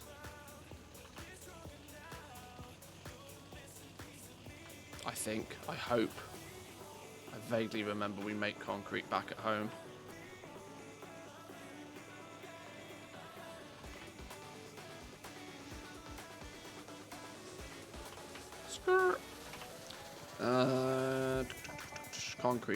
Concrete. Regular ass concrete. 1,000. Yoink. I'll take all of the above. Right, stack up some steel and it's go time. Rocket silo. I've not got enough room. Let's make some space. We don't need those. But I do need all of those. Is that everything? Ah, bingo. Here we go. Rocket silo time.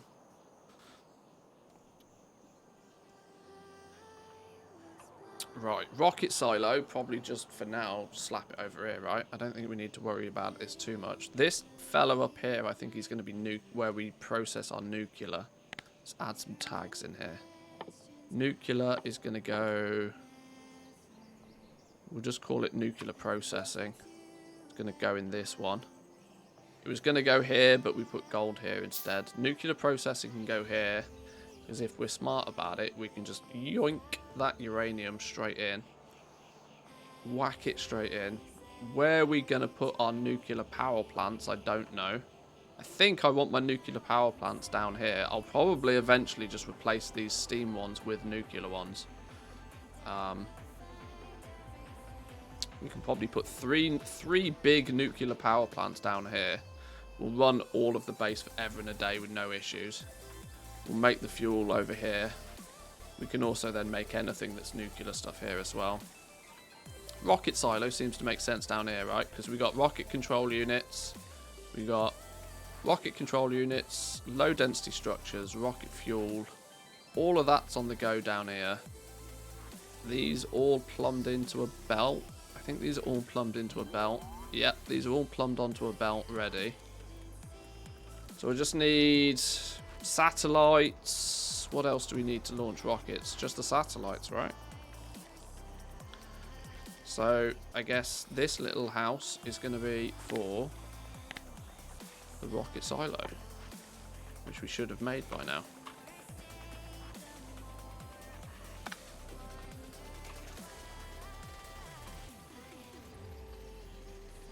Now let's not make the mistake of forgetting the productivity modules before we switch it on.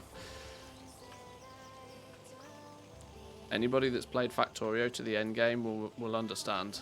If you don't put productivity 3 modules in your rocket silo, you're done goofed.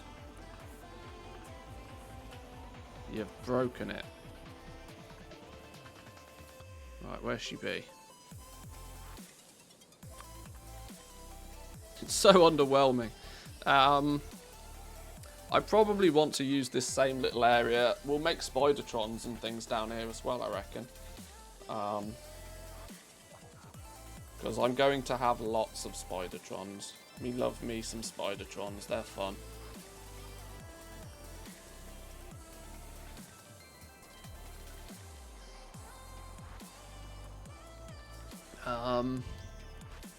Yeah, sure, we'll build it there.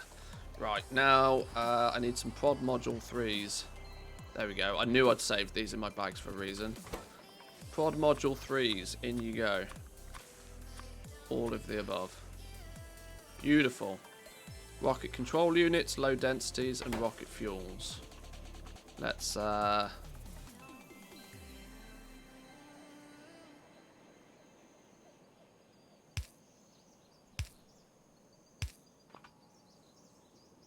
these things are not symmetrical, are they? 1, 2, 3, 4, 5, 6, 7, 8, 9. Oh, they are. Well, then they get the 3 components are going in here.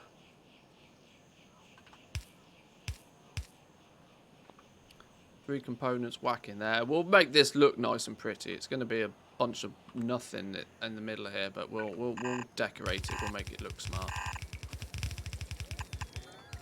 Right, so we need to bring our belts across here for the components. Some of those, some of those, some of those.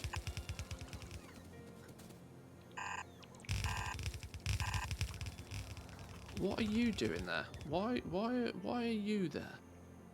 You can go away. We don't need you there. What's going on here? We use a different layout for our bus. We have a separate blueprint for our bus. This one. Boop.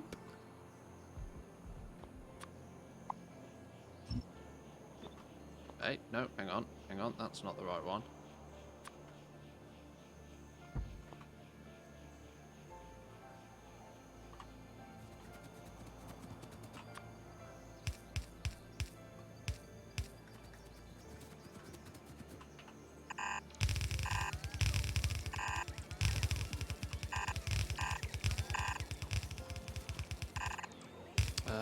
I'm just wondering, actually, we're unlikely to bring our bus much further than this. I don't think the bus is going to come much further than this at all. I'm kind of thinking that we may build a robot shop at the end here as well. And by robot shop, I basically mean one of these, but just with robots. So anything that's not already in this like mini supermarket, anything that we're missing from here, we'll just use logistics robots at this point. Because we have them. There's no reason not to. Often referred to as like a make-all setup. So it probably means we won't bring our bus any further than this. There's no real reason to. So we're just going to hook these straight in. Yeah, we'll hook these straight in.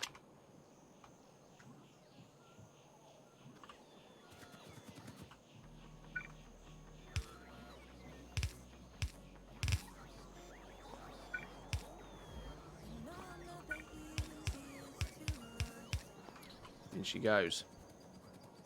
We're gonna go whack a substation. Can we? Yeah, because these things aren't big enough. Whack a substation. This little base is never gonna need to be pumping rockets, so that's probably good enough to get us up and running. We need something for satellites. We need to make the satellite. It's one thing I always forget, is the goddamn stupid satellite. Processing units, low density structures, rocket fuels, solar panels, accumulators, and radars. I always want to skip this section. Solar panels and accumulators is going to be our bottleneck. It always is. Low density structures, rocket fuels are already coming in to this little zone. We can siphon off some of those.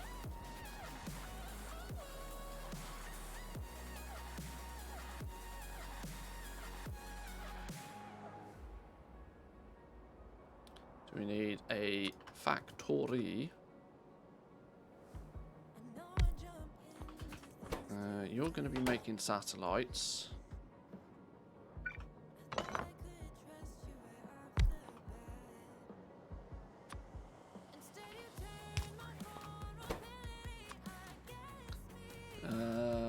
Right, we got rocket fuel and low density structures. Which way round did I do this? Rocket fuel, low density structures. Okay, rocket control units in the middle. Maybe we could. Can we just whack this here?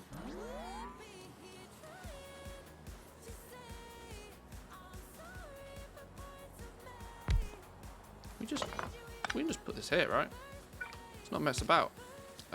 Then we can go. We need one component, which will be this one. It needs to pull from this one. Okay, we can do some shenanigans with belts. I'm not sure. I'm not sure I like this, but we'll see.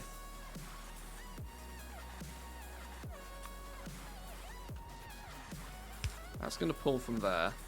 There's your rocket. There's your low density structures. There's your rocket fuel going in here. We then need blue chips, solar panels, and accumulators. Oh, and radars.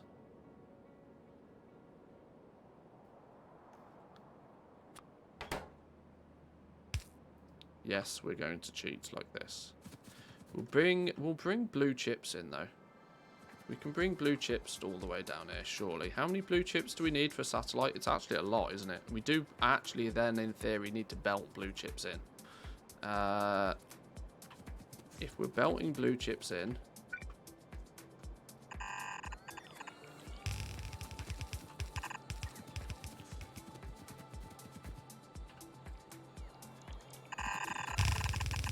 do it this way. Belt blue chips in. Solar panels and accumulators can go in here because we already make those and they're in the robot network. Is that your wallet? Or are you just glad to see me? Both, I hope. Hello. How are you doing, Gumdrops? Welcome in, my man. Thank you very much for the tier 1. Appreciate it. Solar panels, accumulators. What else do we need? Solar panels. So blues are coming in on a belt. They're coming in on a belt. They're coming in on a belt. Solar panels and accumulators coming in. We need to bring radars in as well. So radars can go on here as well. Radars. We'll bring in some radars. We'll let the robots do the radars. You know, 5 max. Right. On the way. On the way. On the way. Does our little mini place make radars? I can never remember if this place makes radars.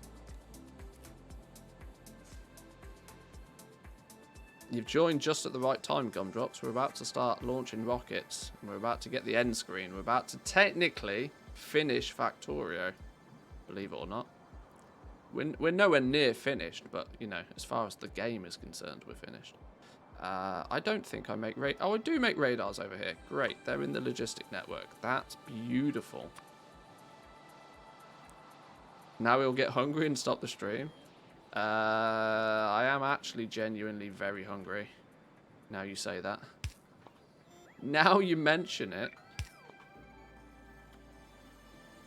Right, so in theory, this is on its way, this is on its way, this is on its way. That'll bang in the satellite. Right. Let's connect her up. Let's connect her up.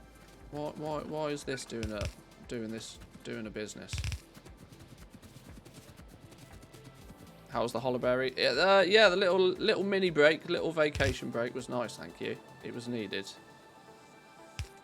Much else needed. Right, well that's flowing in. Let's make sure we've got pod modules in there. We can go gadget it then, can't we? Go gadget.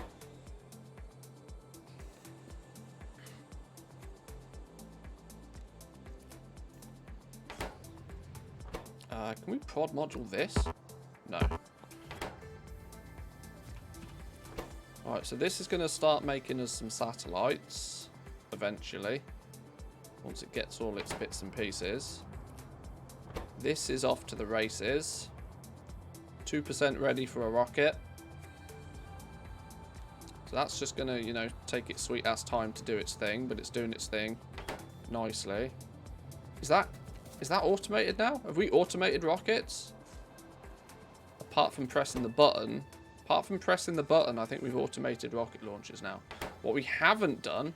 this is... Oh, God. Now I've realised. This should be up here. I've just realised this should be up here. Well, it's a bit fucking late now, isn't it? I just realised this should be at the top, because obviously where we're going to spit out the actual space science packs. Oops. Space science packs are meant to come along here, and they're meant to flow over to here. In fact, we need a new setup. We're going to need a new setup for our labs anyway before we start thinking about space science, because we haven't got... this only works for 3 lanes of belts, which are full already. Okay. Well, at least we know where they're going.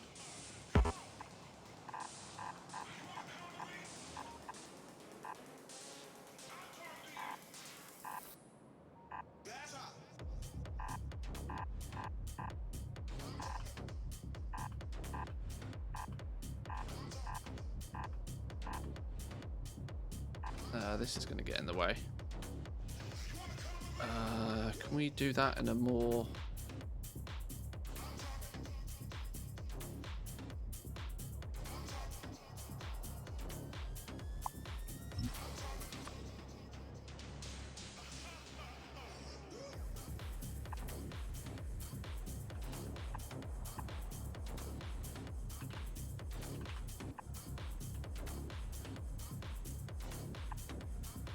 That'll work. Please tell me that works. And that comes over here. Does that work? Is that still going to put these on the right side of the belt? It is, yeah. Feel like I'm in beefer with these tunes. Sometimes you need some club bangers, man. Sometimes you need some club bangers. Get the blood flowing. When the factory must grow, you need some tunes.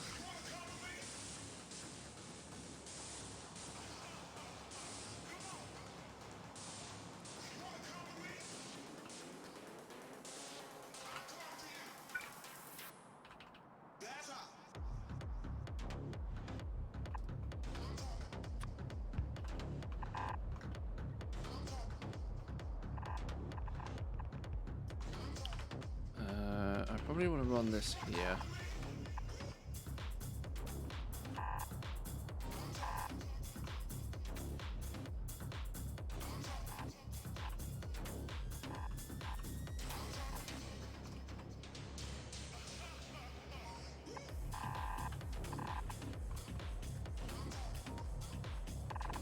God, that's really annoying. That's really annoying. Okay.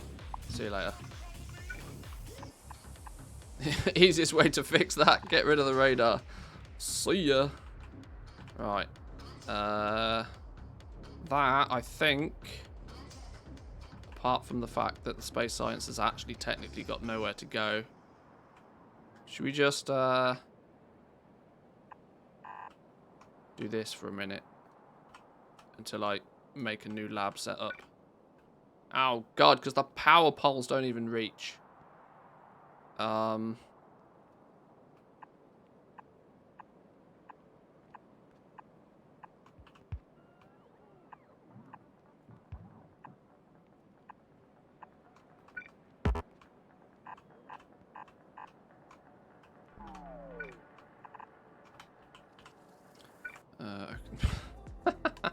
I've completely minced this up. I don't like that at all. I like that so not at all. It's not happening. We'll worry about where space science goes in a minute. Because I need just to make a new lab setup, don't I? I need to make a new lab setup that facilitates having 4 belts running into it. This was a cool little setup for 3 belts. But we're 1 belt too big nowadays. Okay, well let's just see how the rest of this is doing. Are we rocket ready yet? Are we rocket ready? Where are we? Are we rocket ready? 19%? Oh no. Oh no. We are short. Low density structures. We are lacking in the low density department. Why are we lacking in the low density department? What's the hold up? What's the... Oh, copper's the hold up. That's definitely a problem. That's definitely a problem. Where is... What's pulling off these belts then? We need both of these belts to be full chocker. They are being pulled from... One's going in... Oh my god, we're using the same belt to feed greens. That's a problem. Okay. I mean, it's a problem that will balance itself out eventually, but I don't want it to have to balance itself out. I'd rather it work. Okay, I might have to pull from all 4. Can I pull from all 4 of those? I mean, I can. It's a bit gross. There was a festival up here recently with the Venga Boys, Aqua, and Alice DJ. Oh my god. Back to the millennia. Yeah, exactly. Venga Boys. Oh dear. Okay. Well, I guess this is a self-writing problem. It's a self-writing problem that these belts will fill back up again once this green production slows down. This green production primarily is then going into pumping out blue. Okay, that's a never fixing problem then, because blues will never be backed up. That's a never fixing problem we need to address.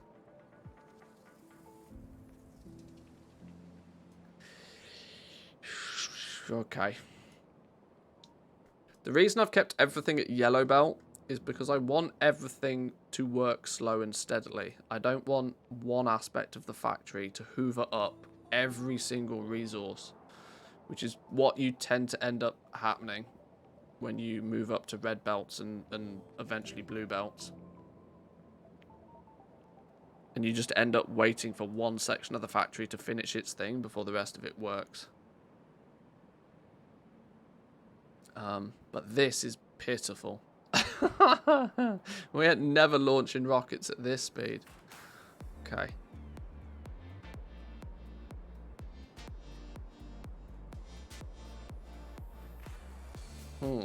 Well,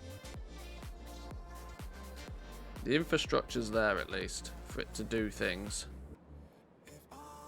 These low density structures are also being siphoned off to go into gold science or yellow science or whatever you want to call it. So actually, let's not mess about here. This is a monstrous problem. This lack of materials here is a monstrous problem. And it's not like there's a lack of materials kicking about in this area. I just need to strip them off the belt more efficiently. How about then? How about we put in a...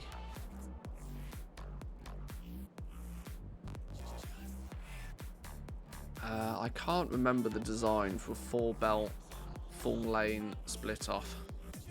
I wish I could.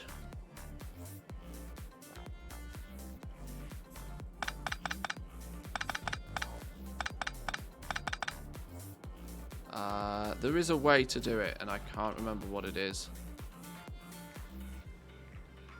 In fact, they don't go anywhere.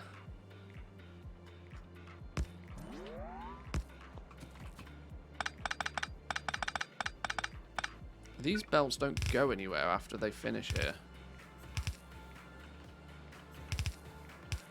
So we're going to straight up raw dog it straight in that way.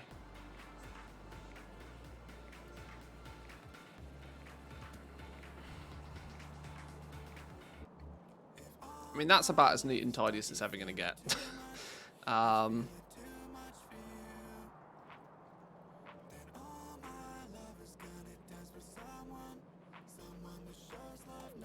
It's now only going... Yeah, okay, sure, fine, whatever. That's significantly better.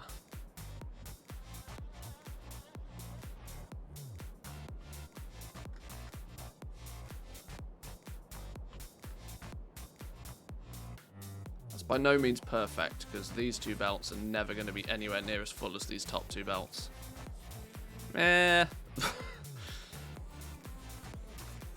Belt balancing is one of those problems where I tend to feel the best way to do it is with brute force. Rather than trying to balance what comes through on these belts and goes onto this belt, the easiest thing is just to fill these belts. If you just fill these belts, then you don't have to worry too much about balance. Fix a problem with brute force. Well, that's relatively brute forced for now, at least. That is far less of a problem than it once was.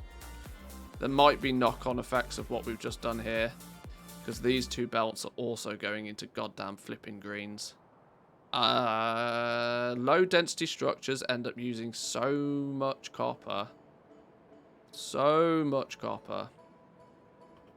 So much so that I should probably start prod moduling these, so that they use less copper. Because right now they are hoovering copper like a machine. Alright, fine. Well, it's working. It's automated, at least.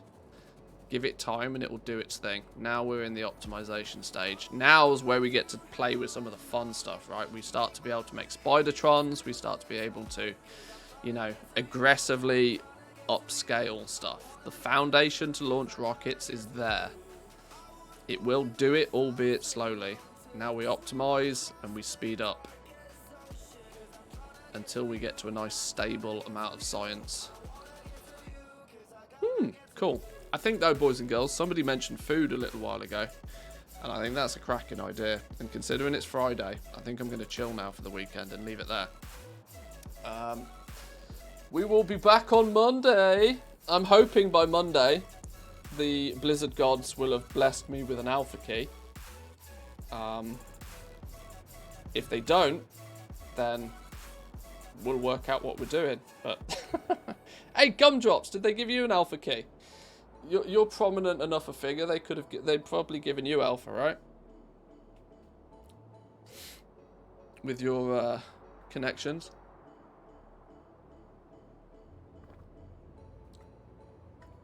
I'll pull a few strings and see if I can get something sorted for next week. Failing that, we might play some Satisfactory. I've been teasing this for a little while now that we've got the Factorio up and running again. I've kind of got the bug for factory building. So if we don't have much, we can, you know, keep our eyes on the alpha, but we may not necessarily be able to see it in too much detail. Certainly not enough for me to make too many videos and stuff on it. Didn't sign up as they wanted info on the videos and streams that I'd be doing about it. I'm too washed up. Fair enough. Fair enough. It's something that if I get into the alpha, I will focus on it a lot. Otherwise, I might distract myself from the fact that I don't have it by playing Satisfactory for a little while. We'll see. We'll see. Or we'll just make this factory grow. We got a little bit of optimizations to do on this factory. I mean, there's always optimizations to do. We can make it do things faster. Is the big thing, and balance things out a little bit more so. But we'll do that next week. I'm going to leave it there for the week, boys and girls. Thank you all for joining today, and also for the last few days. The viewership's been pretty impressive recently, probably because, you know, alpha's hot topic of discussion. But I'm going to go get me some food. Enjoy your weekend, boys and girls. Have fun. Is there anybody online? Is there anybody we can throw you guys over to? I know we're playing Factorio, but who's online right now? Oh, Mr. GM's just come online. Let's throw you over to Mr. GM. He's probably doing some alpha stuff, I'd imagine. He's doing some testing, I would guess. Let's throw you over there.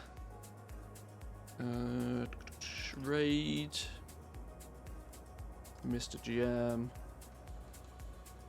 Start raid.